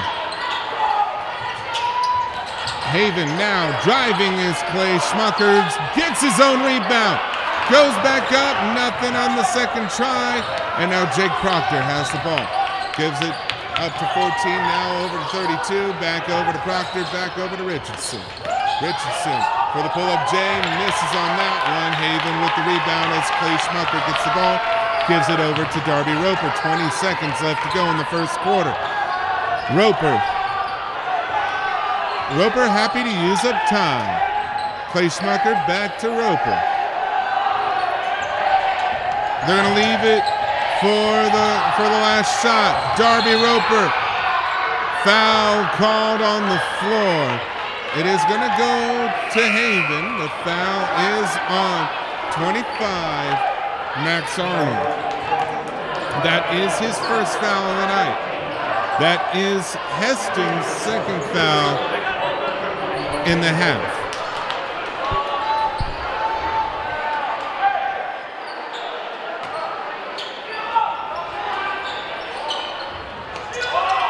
Roper passes over to Benaya for the long 3.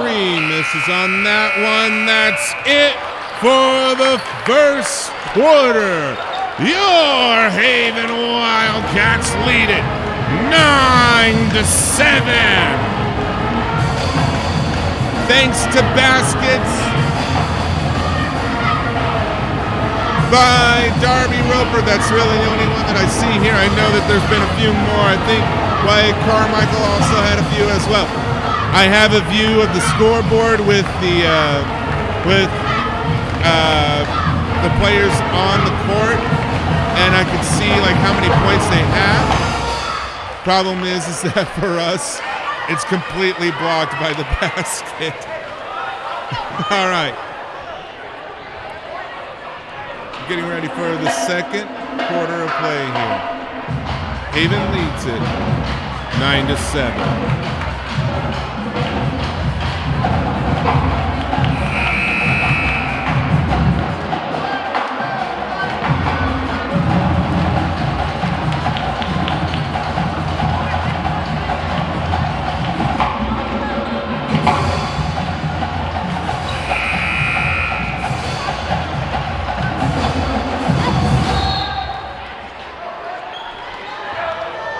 Second quarter underway now. Richardson takes the inbounds pass, gives it over to Humphreys. Humphreys passes it back to Richardson. Now over to 41, now to 34, now to 14. Richardson back over to Humphreys, who is number 32. Richardson up for the alley-oop. It is broken up by, I believe, Wyatt Carmichael, but he does take a hard landing, though. He does come back up, and he does walk it off. Carmichael now over to Yoder. To Quintero. To Roper. Roper up. No foul called. Tries to save it instead. All right. Haven basketball. We'll take it.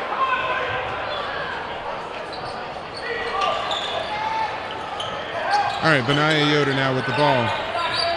To Roper. That is sent away by the tall man, Ben Bollinger.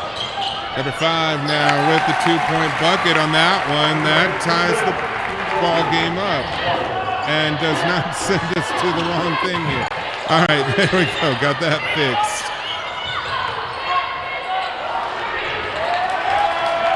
Miss basket here from Haven.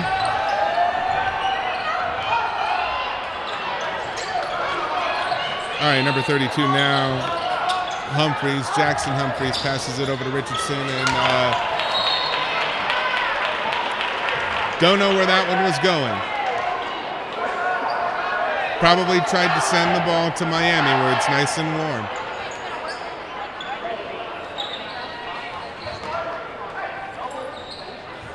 Darby Roper will take the ball. He'll walk it across the stripe.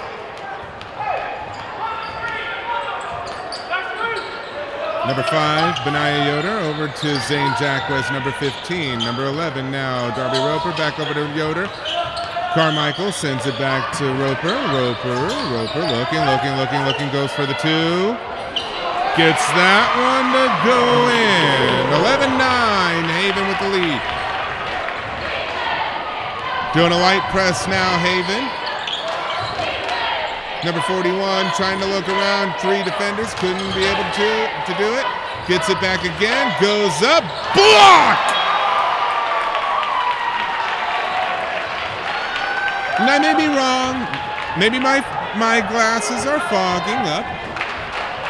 But I believe that was Zane Jackwes with the block. Wyatt Carmichael now goes off.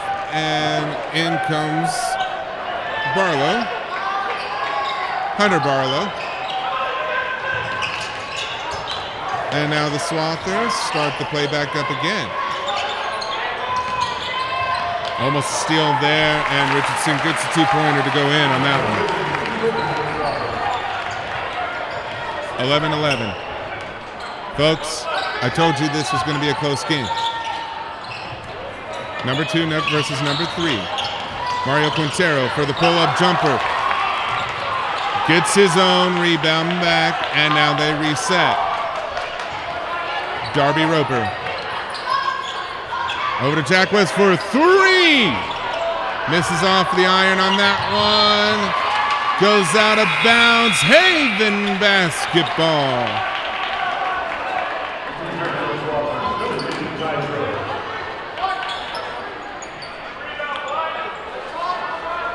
I believe that there's a bit of an issue here with the bit rate here, so I do apologize for that. Hopefully that does get fixed here momentarily.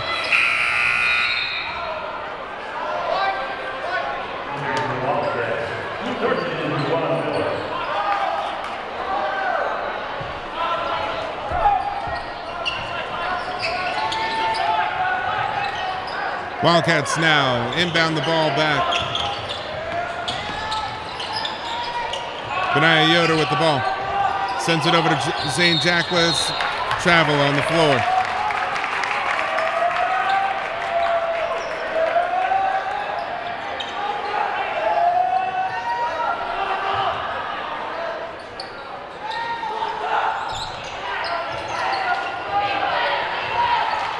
Hesston now with the ball. 11-11. 4:40 left to go in the half.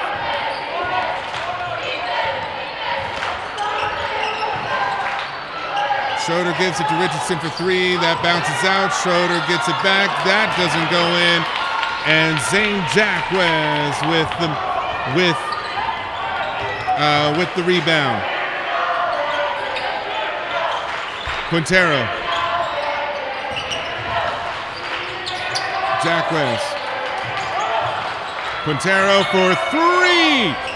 Misses on that shot.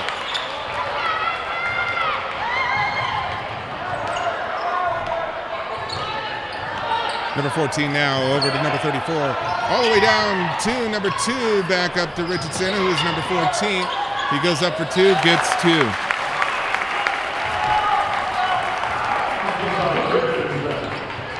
No fouls for Haven, 2 fouls for Hesston. That was Javon Miller who passed it over to Mario Quintero. Zane Jacquez with the deuce, the 2. It was a long 2. It's still a 2. 13-13. Number 34 passes it over to Schroeder. Schroeder now looking to get in, but does not. And stolen away by Benaya Yoder. Mario Quintero now with the ball. Back over to Benaya Yoder. And that's stolen away now by Schroeder. Schroeder with the fast break gets the 2 to go in on that one. Costly mistake. But how much does that cost? Javon Miller now with the ball. To Mario Quintero. To Benaya Yoder. Yoder for 2. Misses, almost goes over. Rebound by number 14, Richardson. Number 5, foul called on the floor. And Hesston will shoot for 2. That was Braden Schilling, number 5, who went up.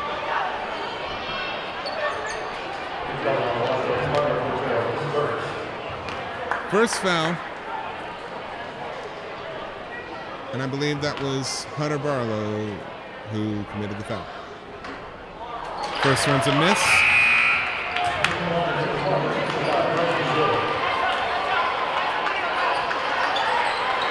And a line change right now. Wyatt Carmichael comes in. Clay Schmucker is also in on the floor.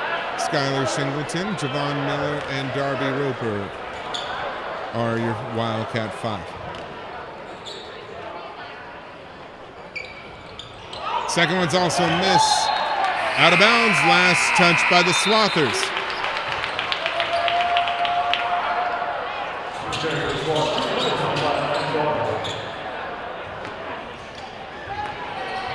Roper receives the inbound pass.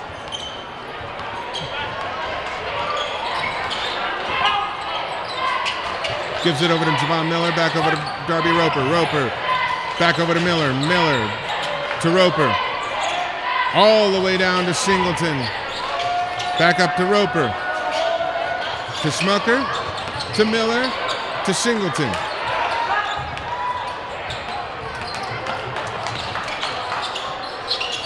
Now Darby Roper with the ball.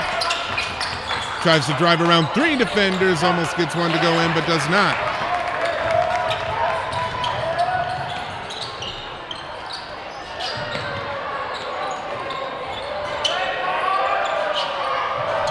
Swathers with the ball now. Almost stolen away by Darby Roper. Leaves the man open though. That one does go over the backboard. And that is considered out of bounds. Turnover.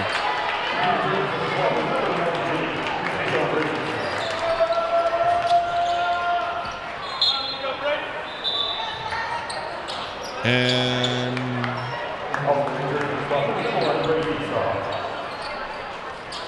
all right, so now we resume play. Less than a minute and a half left to go in the half. Javon Miller trying to get around his defender. He does. Gives it over to Darby Roper. Roper going around, driving to the bucket.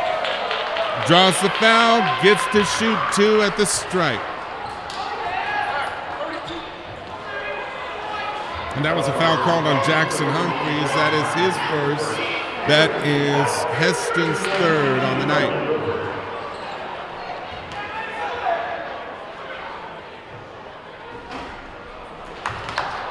The first one does not go in. Zane Jacquez goes in for Javon Miller.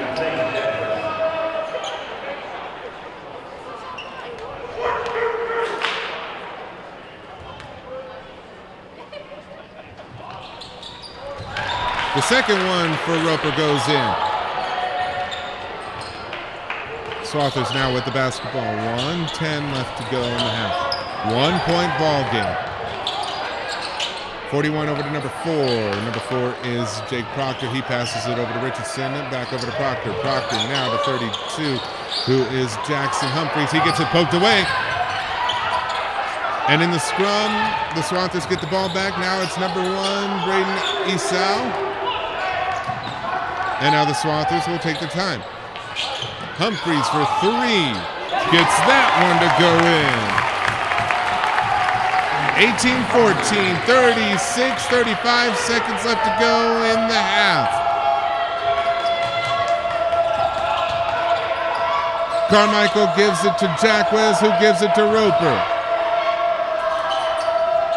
Schmucker to Carmichael to Singleton. Back to Roper, who resets. 15, less than 15. Waiting for the last shot. Roper with the 2. It rolls away. Jump ball is called. Possession arrow points to Hesston with 2.8 seconds left to go in the half.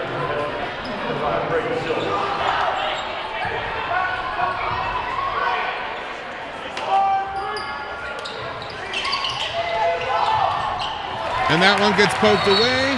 Last touch by the Swathers. Haven will have a chance for probably one more shot here.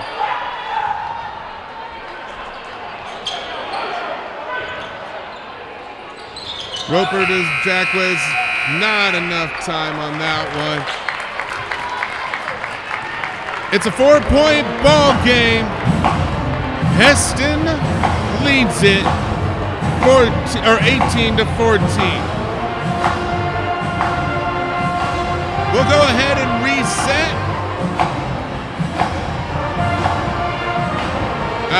This game's nowhere near being done, y'all. All right, we'll be right back. You're watching Haven Wildcat basketball on the Wildcat Network.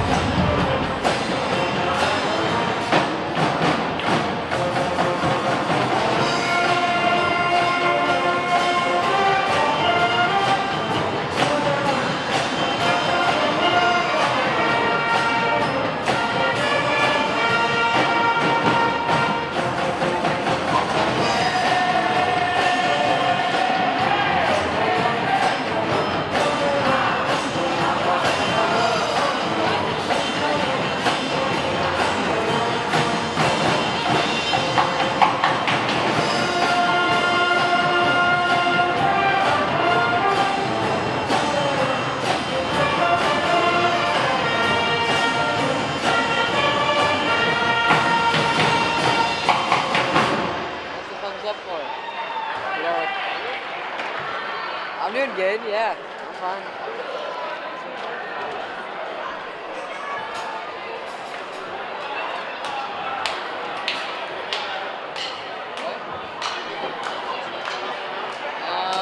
I don't know, I think it's going all right. I mean, when I came over here, the basketball boys were kind of like a deficit.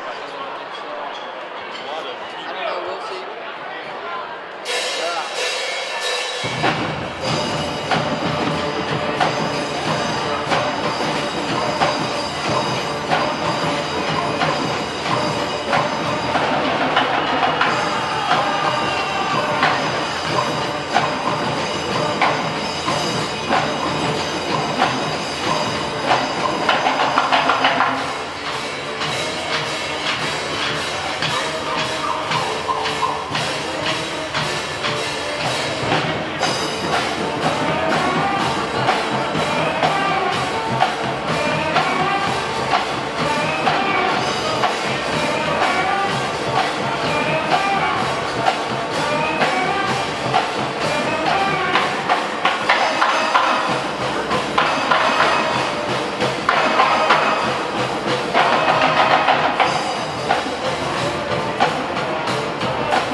ladies and gentlemen, that is the Wildcat Pride Marching Band.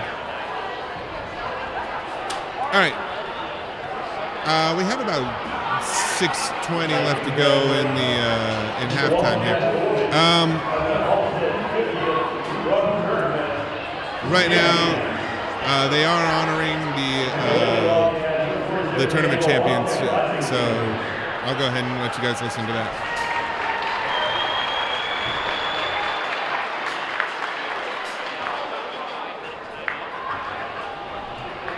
Okay, I guess that was it for that announcement. It was the announcement that that the Wildcats won the 50th annual Rupp tournament, and the Lady Wildcats won the 47th annual Wildcat Classic. Ladies and gentlemen,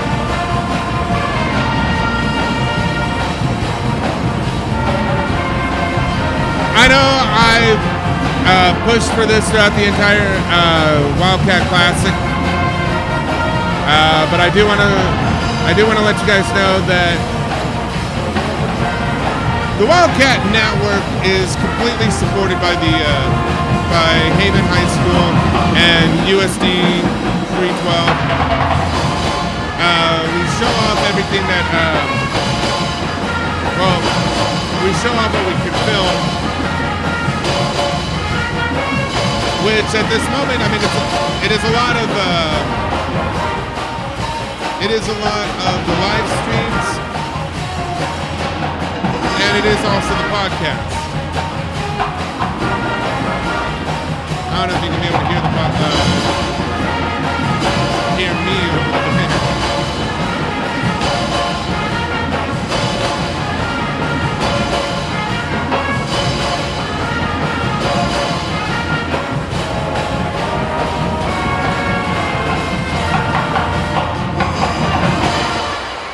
So, if you like what you're seeing, go ahead and give us that like. Hit the like button there. Give us a thumbs up.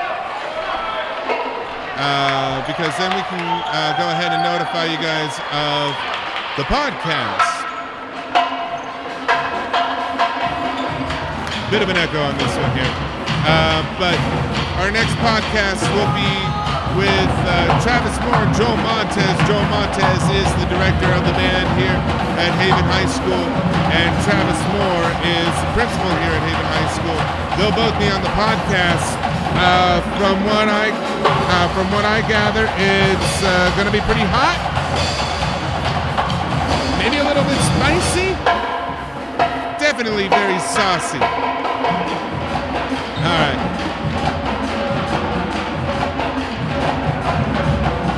Puns out of the way.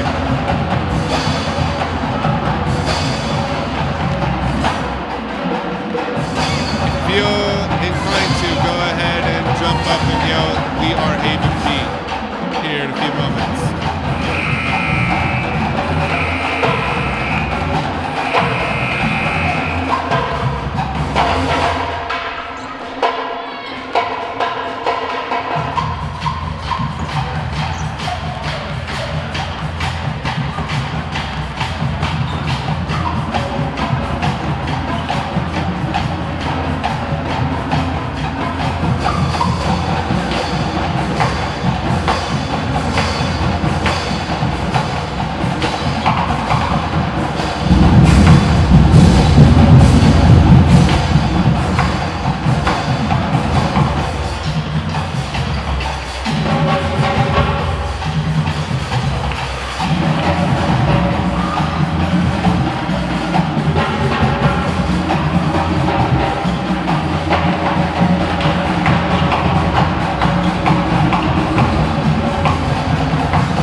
All right. Here we go. 8 minutes left. Whoa, sorry, no. 16 minutes left to go in the game. I saw 8 minutes up on the scoreboard here. So we reset. No fouls for either team. Well, the personal fouls do still count. It is a 4-point ball game. How close is it going to be at the end of this half?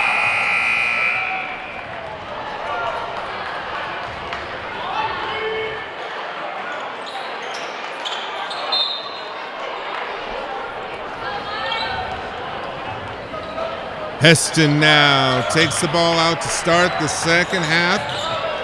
They lead it right now by 4 points. Number 14 now sends it up, tries to go for the alley-oop. Doesn't complete the alley-oop, but Braden Schilling still gets the 2 points to drop. That now makes it a 6-point ball game here. Haven now with the ball. Darby Roper over to Benaiah Yoder. Yoder sends it over to Jane Jackless, who's immediately double teamed, goes up for 2. Does not get that one to go in. A little bit of a scuffle in there, but Hesston does get the ball back. Schroeder now with the ball. Guarded closely by Mario. Now over to number 34.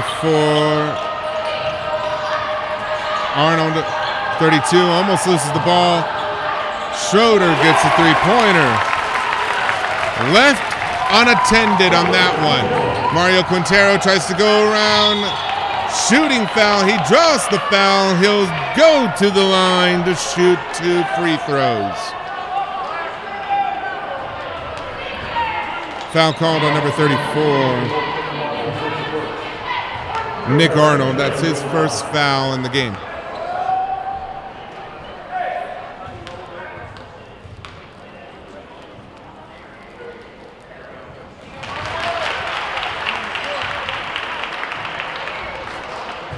My apologies.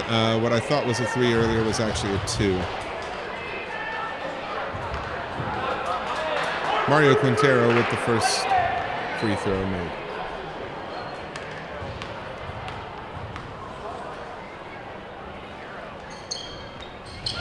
And he goes 2 for 2 at the stripe. 6-point ball game right now. If you're wondering why the cast of Gilligan's Island is in the student section, it's actually Spirit Week, and the theme is beach theme. Sun, sand, and surf. All right, Hesston now. 34 for 3, misses not enough on that one. Wyatt Carmichael will take the rebound, gives it over to Darby Roper. Roper crosses the stripe. Gives it over to Zane Jackless, who gives it to Benaiah Yoder. Open 3. Bounces off the rim, off the backboard, and then back off the rim. Not a lucky shot there. All right, Hesston now, number 41, and a reach-in foul called. No, sorry, my apologies. Travel called. I thought I saw a reach-in foul.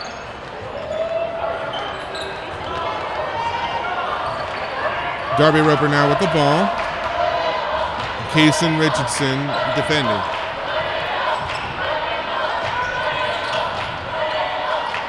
Now to Benaiah Yoder. Benaiah looking. Sends it all the way across the ocean to Mario Quintero.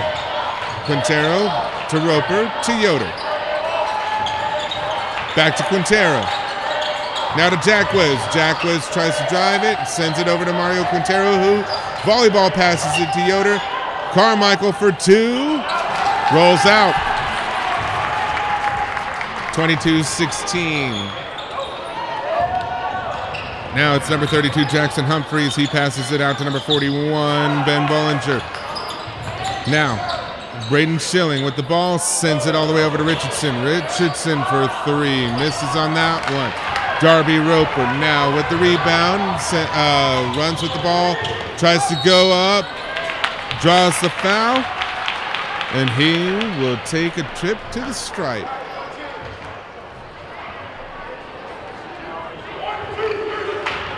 Foul call now, number 14, Kason Richardson. That's his first.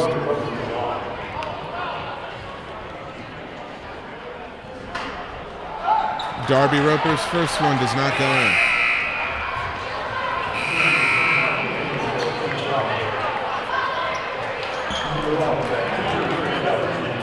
Skylar Shingleton will go in for Zane Jackwes.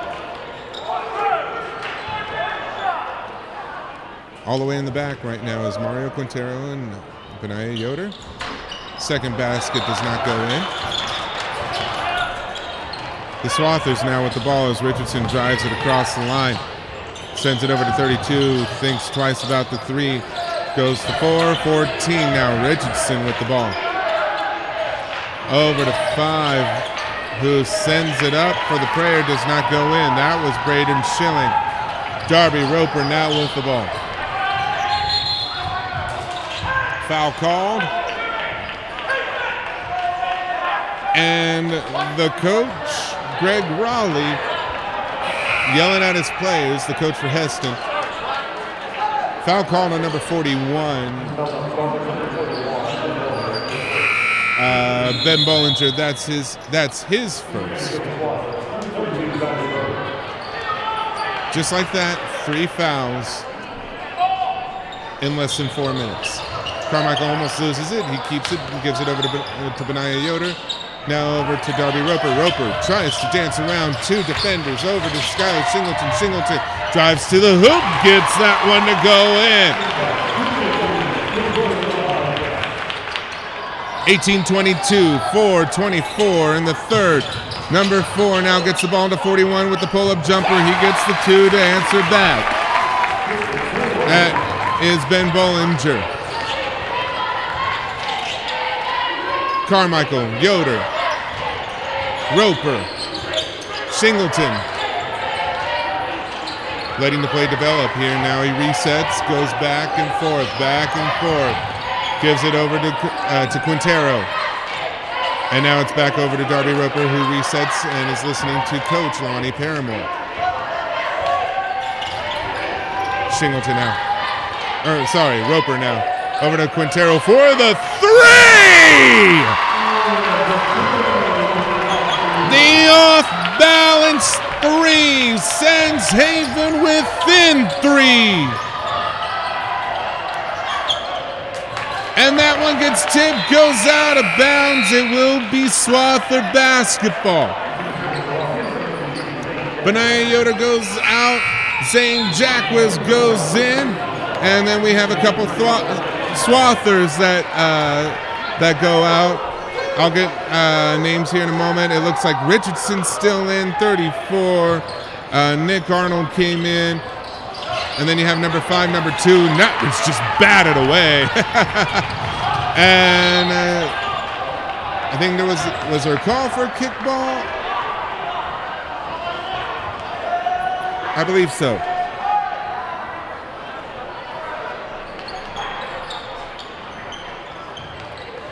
So 34 is also in. That's Nick Arnold, Richardson, Schroeder, the number 2. Number 5, Schilling, and number 1, Esau. Almost stolen away. That one is stolen away by the aforementioned Esau. Foul called on Dwight Roper for the reach-in.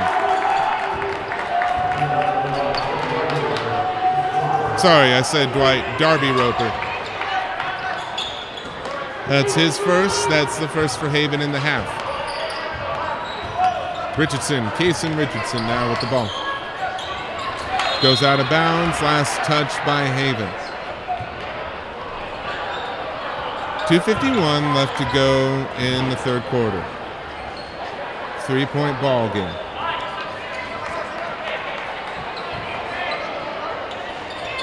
Richardson now with the ball. Over to Nick Arnold, back over to Richardson. Now over to Arnold, who sends it up for 3, misses on that one. Lots of people in there, and the Swathers get the ball back. Richardson with the open 3, misses. The 2 for Schroeder goes in. 5-point lead right now. Darby Roper, Zane Jackwes, Skylar Shingleton. Singleton driving in, gives it back to Roper. That one is, well, I thought it was tipped. I guess it was just a wayward pass.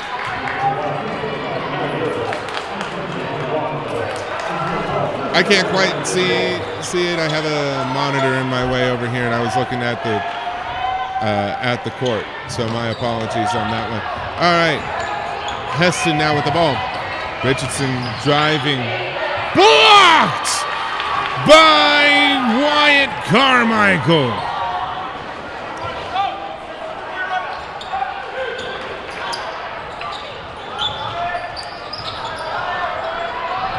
All right. Richardson now over to, well, Richardson now has the ball, goes in, and he gets the three. Yes, he does. Javon Miller, and timeout by Haven. They're going to try to figure out how to stop the Swathers. The Swathers right now have the momentum.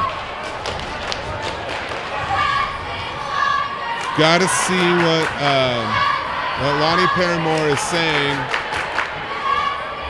to his boys right now. 1 minute, 39 seconds left to go in the third quarter. Plenty of time, but still. We'll take a quick break as well. You're watching Wildcat Basketball on the Wildcat Network.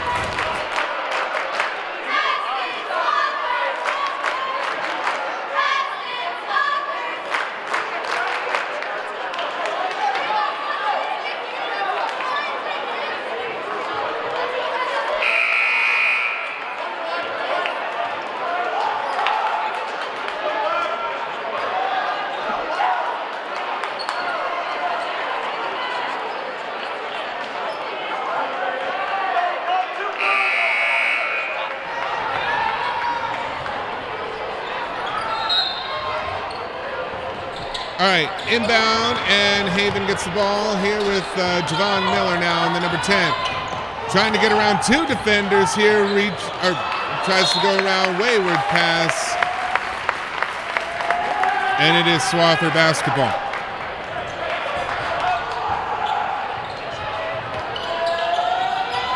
Brayton Schilling received the inbound, gives it over to Keeson Richardson. Richardson now being covered by Skylar Shingleton. Now it's over to Schilling.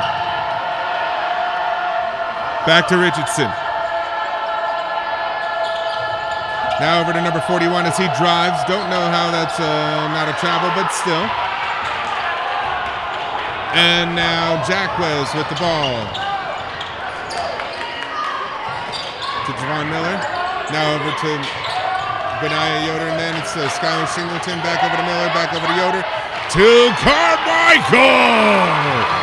Wyatt Carmichael with the two!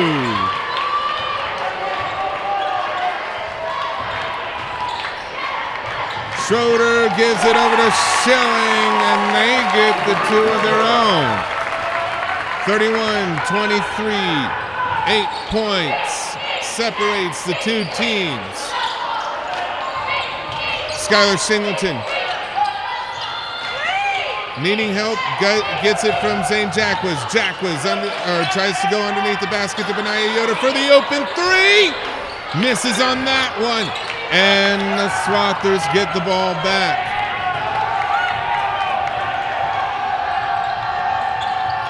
And the block by Carmichael, but that one does go back to the Swathers. Not enough time for the Wildcats to drive it back down. 31-23. The Hesston Swathers are leading the Wildcats. Are we looking at a comeback, or are we looking at an upset? We'll have to see. 8 minutes left to go. We'll be right back.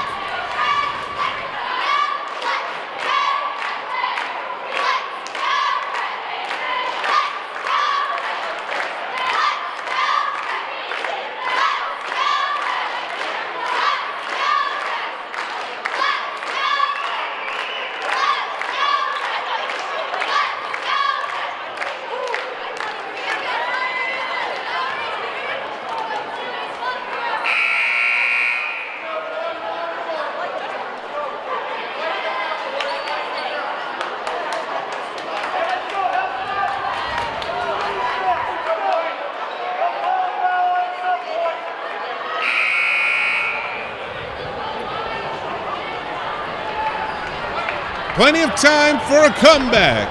Will we see one? Darby Roper receives the inbound pass. Over to Mario Quintero, tries to fake out his defender, goes up for two. Rolls in, and now the lead has been cut down to 6. Hesston now with the ball. Kason Richardson now receives the ball from number 32, Jackson Humphreys. Now it's back over to number 41, Ben Bollinger. 34 now, Nick Arnold. Over to Kason Richardson. He throws up the three, misses. Recovered by Wyatt. And now Darby Roper sends it all the way over to Clay Schmucker. Schmucker brings it down, goes for the 2. Gets the 2! An impossible shot, and he gets it anyways. 4-point ball game. 32 Jackson Humphreys now, and it's a reach-in foul. And it looks like that one's going to be on Wyatt Carmichael. That is his first on the night. That is Haven's second.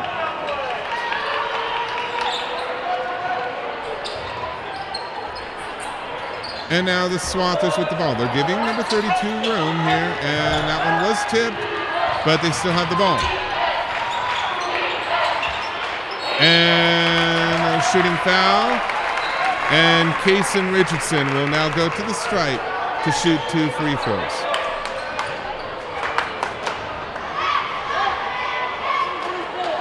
And that's the second foul by Wyatt Carmichael.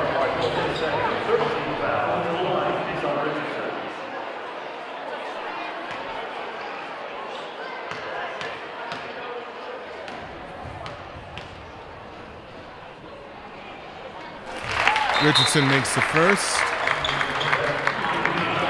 And Hesston switches out 3 players here. Number 1, Esau is in. Number 25, Max Arnold. And number 2, Ty Schroeder.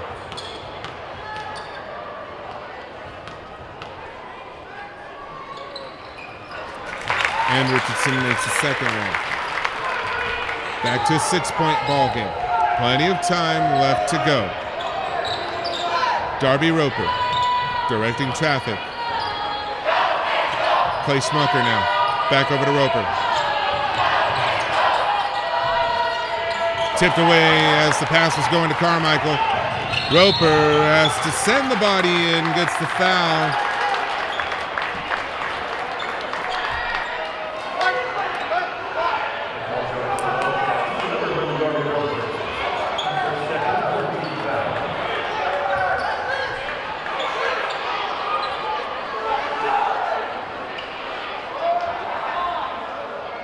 It was a foul on the floor.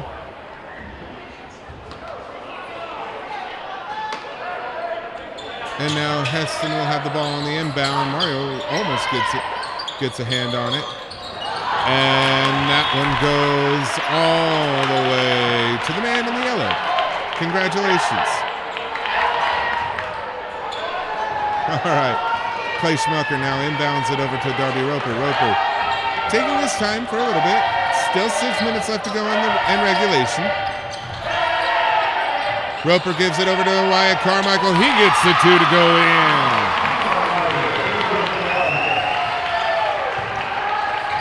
And now Hesston with the ball.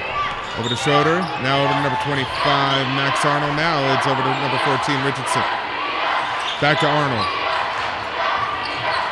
Loses the ball, and he travels. Turnover, Haven basketball right now.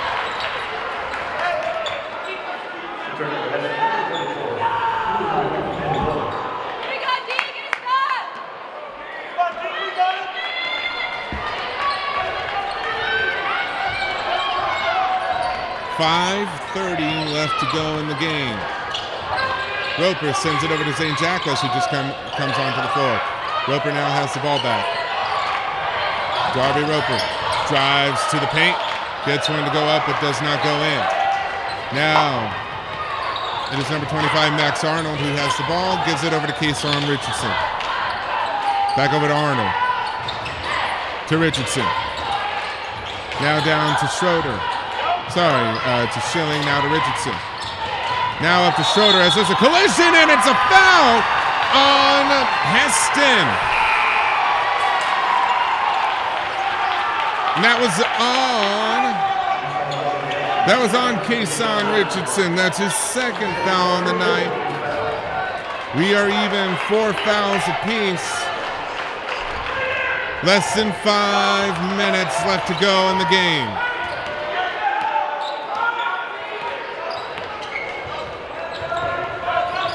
Roper to Jacquez. Jacquez driving. There were some calls for some fouls, some calls for others. I think there was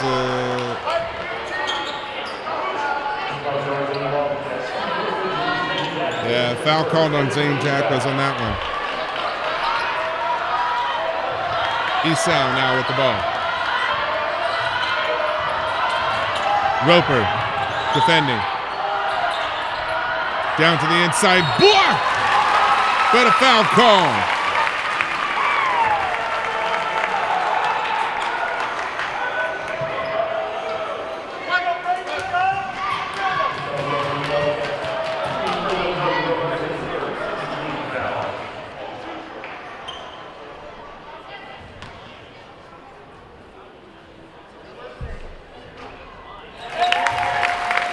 First one goes in. Dwight Roper was the one that was called on that foul, I believe. He's not even on the floor. Oh, no, he is on the floor. Doesn't have his number on the scoreboard. The second of the 2 free throws is a miss. Dwight Roper now has the ball. He's going to walk it across the stripe. 5-point ball game. Zane Jacquez with the ball. Over to Roper. That one goes out of bounds. Last touch by the Swathers. It is now Haven basketball.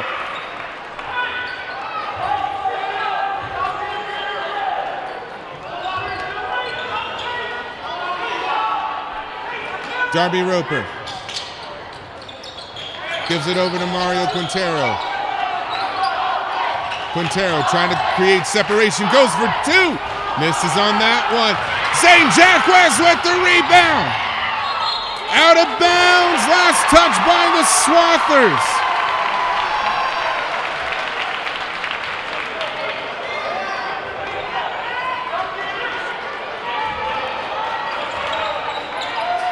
Now it's over to Mario Quintero. Over to the one with 2 ones. Darby Roper.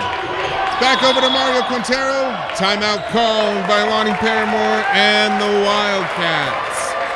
3:54 left to go. Timeout, Hayden. 30-second timeout.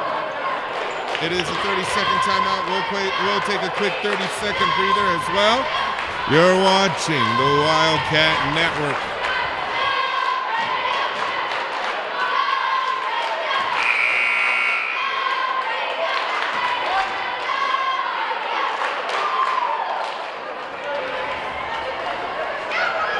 Ladies and gentlemen, it's been a close one tonight. It's been 2 close games tonight. Will we see another come from behind victory from the Wildcats?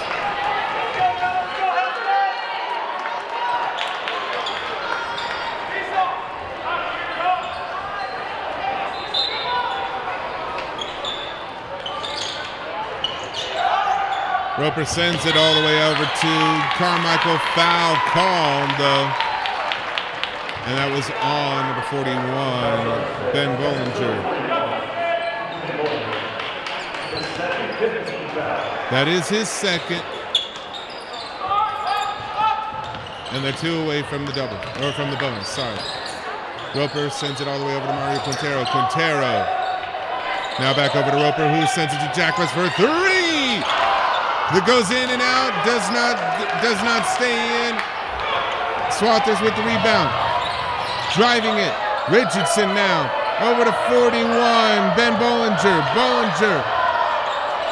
And I think right now the Swathers are content with just holding on to it and using up as much time as possible. Esau with the ball. Now over to Richardson. Schroeder. Bollinger. Now it's back to Esau. Number 5, Braden Schilling with the ball. Esau now. Haven applying heavy pressure, but they can't get the ball back. And that shot was a miss. Who gets the ball? Foul called? No, timeout called.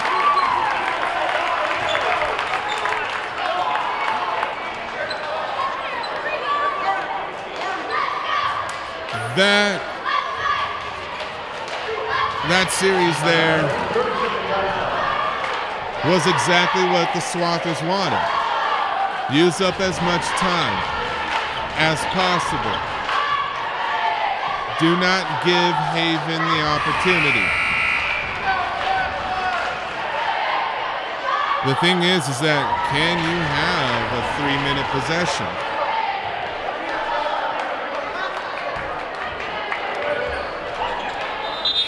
Two minutes, 42 seconds left to go in the game. 5 points separate the two teams.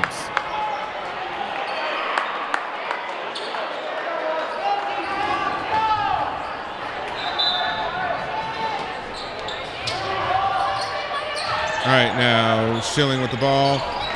And no, you can't have a 3-minute possession. Mario Quintero for 2. Misses on that one. That one goes out of bounds. And it's out on Haven.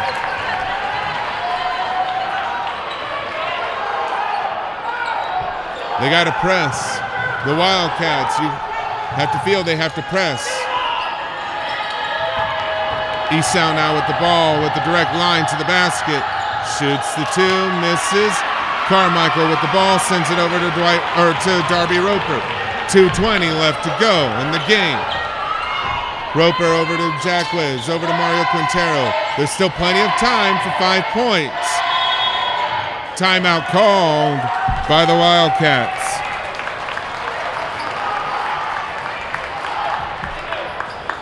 They're going to take a minute. We'll take a minute. We'll be right back.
Welcome back.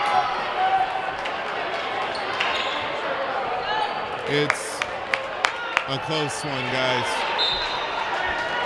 We thank you for joining us tonight.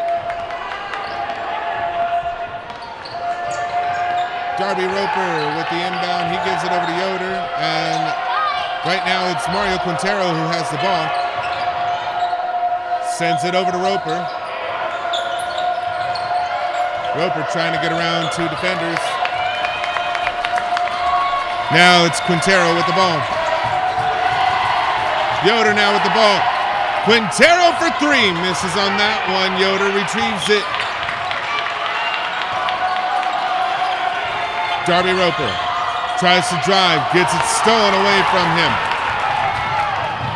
And the Swathers get 2. And they will take a timeout.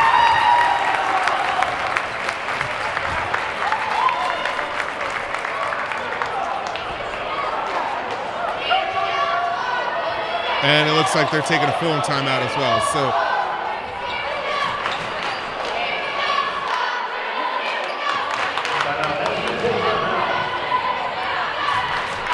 quick programming note, once again here, just in case you may have missed it from the Wildcat Classic.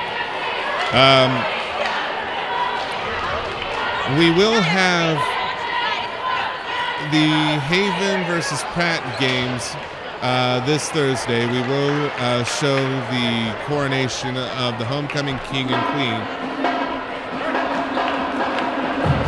We will, however, not be showing live the Hillsborough game. I believe it's Hillsborough.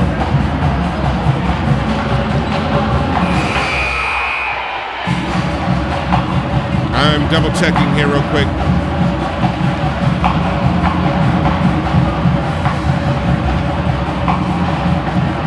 No, my apologies. The Hoisington game. We will not be showing the Hoisington game live. It is a home game. However, there's not enough people to be able to run the stream on that one. So, Jack West for 3! Back to the 4-point ball game here. 1 minute, 6 seconds. They had to foul. 1-1.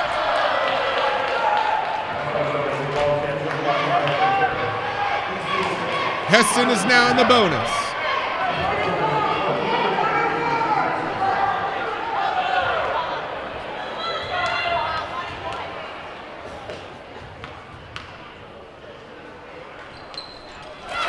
The first one is a make for Kason Richardson.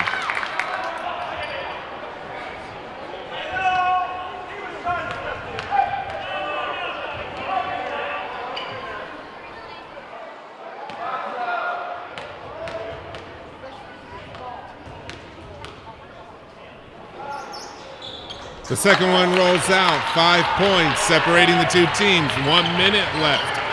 Darby Roper with the ball, looking, gives it over to Quintero, back over to Roper. Nobody home.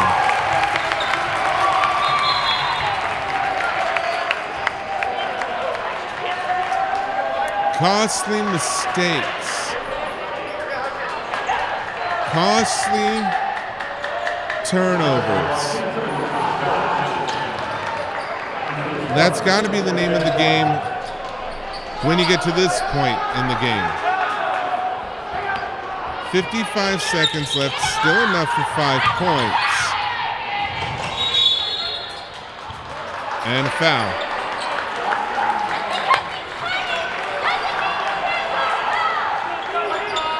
Best case scenario right now for Haven is a miss on this 1-and-1.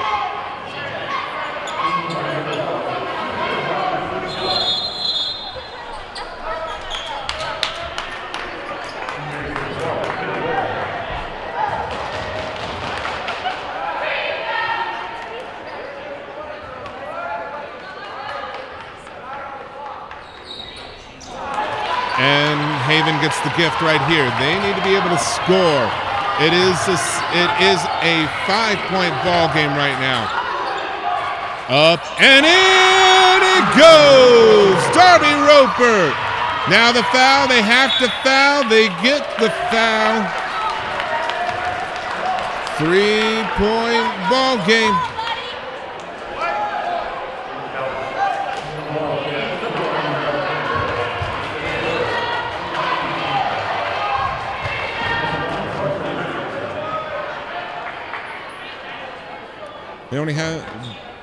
They only had this one more foul because this next one, the next foul, is for 2. That first one goes in.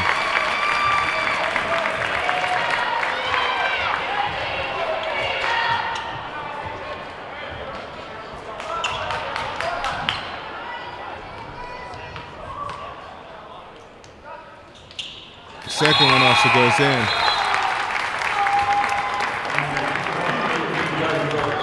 We're back to a 5-point ball game. You can almost feel it slipping away from Haven right now. Darby Roper with the ball. Goes up for two, gets that one. He has been clutch. He has been clutch.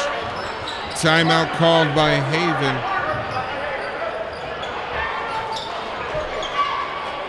You gotta wonder though,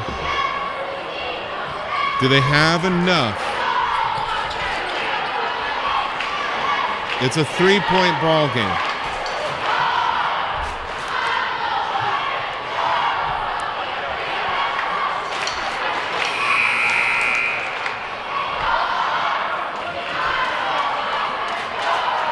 One more timeout for Haven with less than 30 seconds left to go in the game.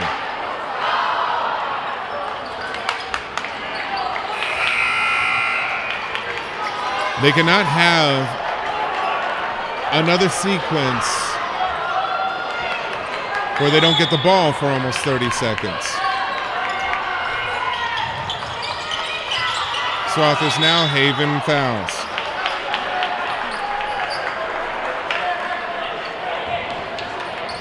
That puts Hesston in the double bonus now. They will be shooting two.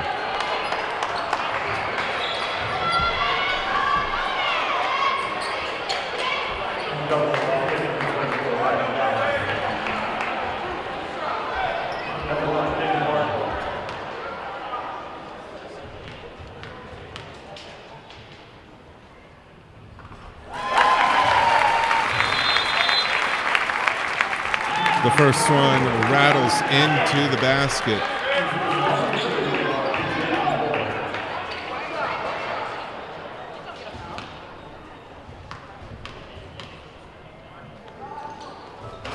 The second one is a miss. 4-point ball game. Haven's got to go down the court and score. Roper for three. Misses on that one. That has to be it. Ladies and gentlemen, it's tough to go undefeated in an entire season. It's a tough ask to be able to do that. You can only... I'll go ahead and let this shot go.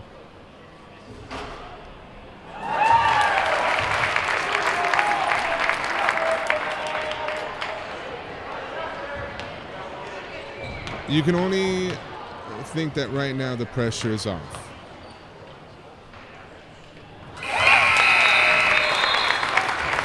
It is a 6-point ball game.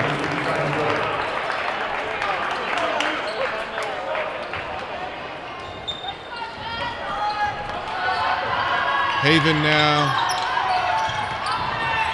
3-pointer for Mario Quintero. That is a miss. That should do it. And that's going to do it. Heart's broken.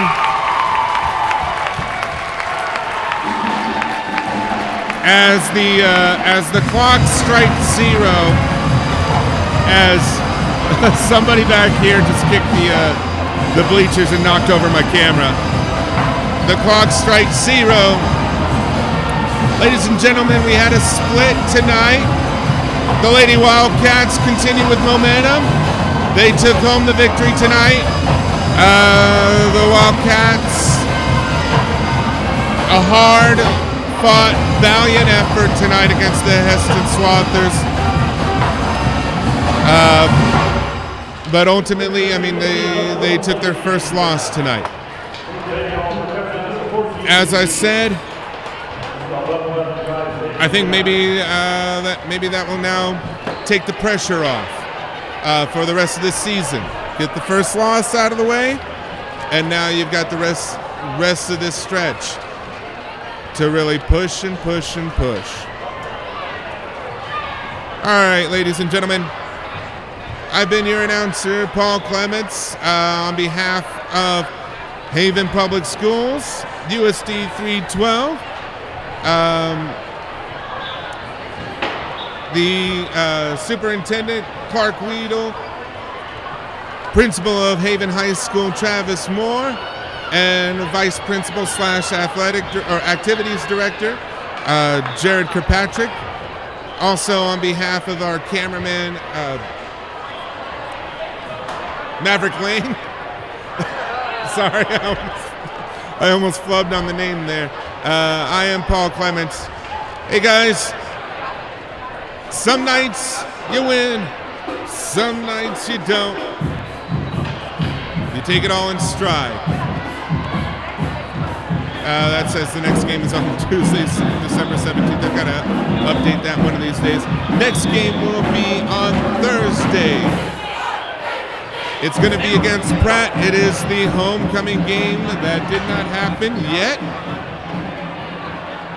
And we hope to put some smiles on your faces. Have a good night. We'll see you then.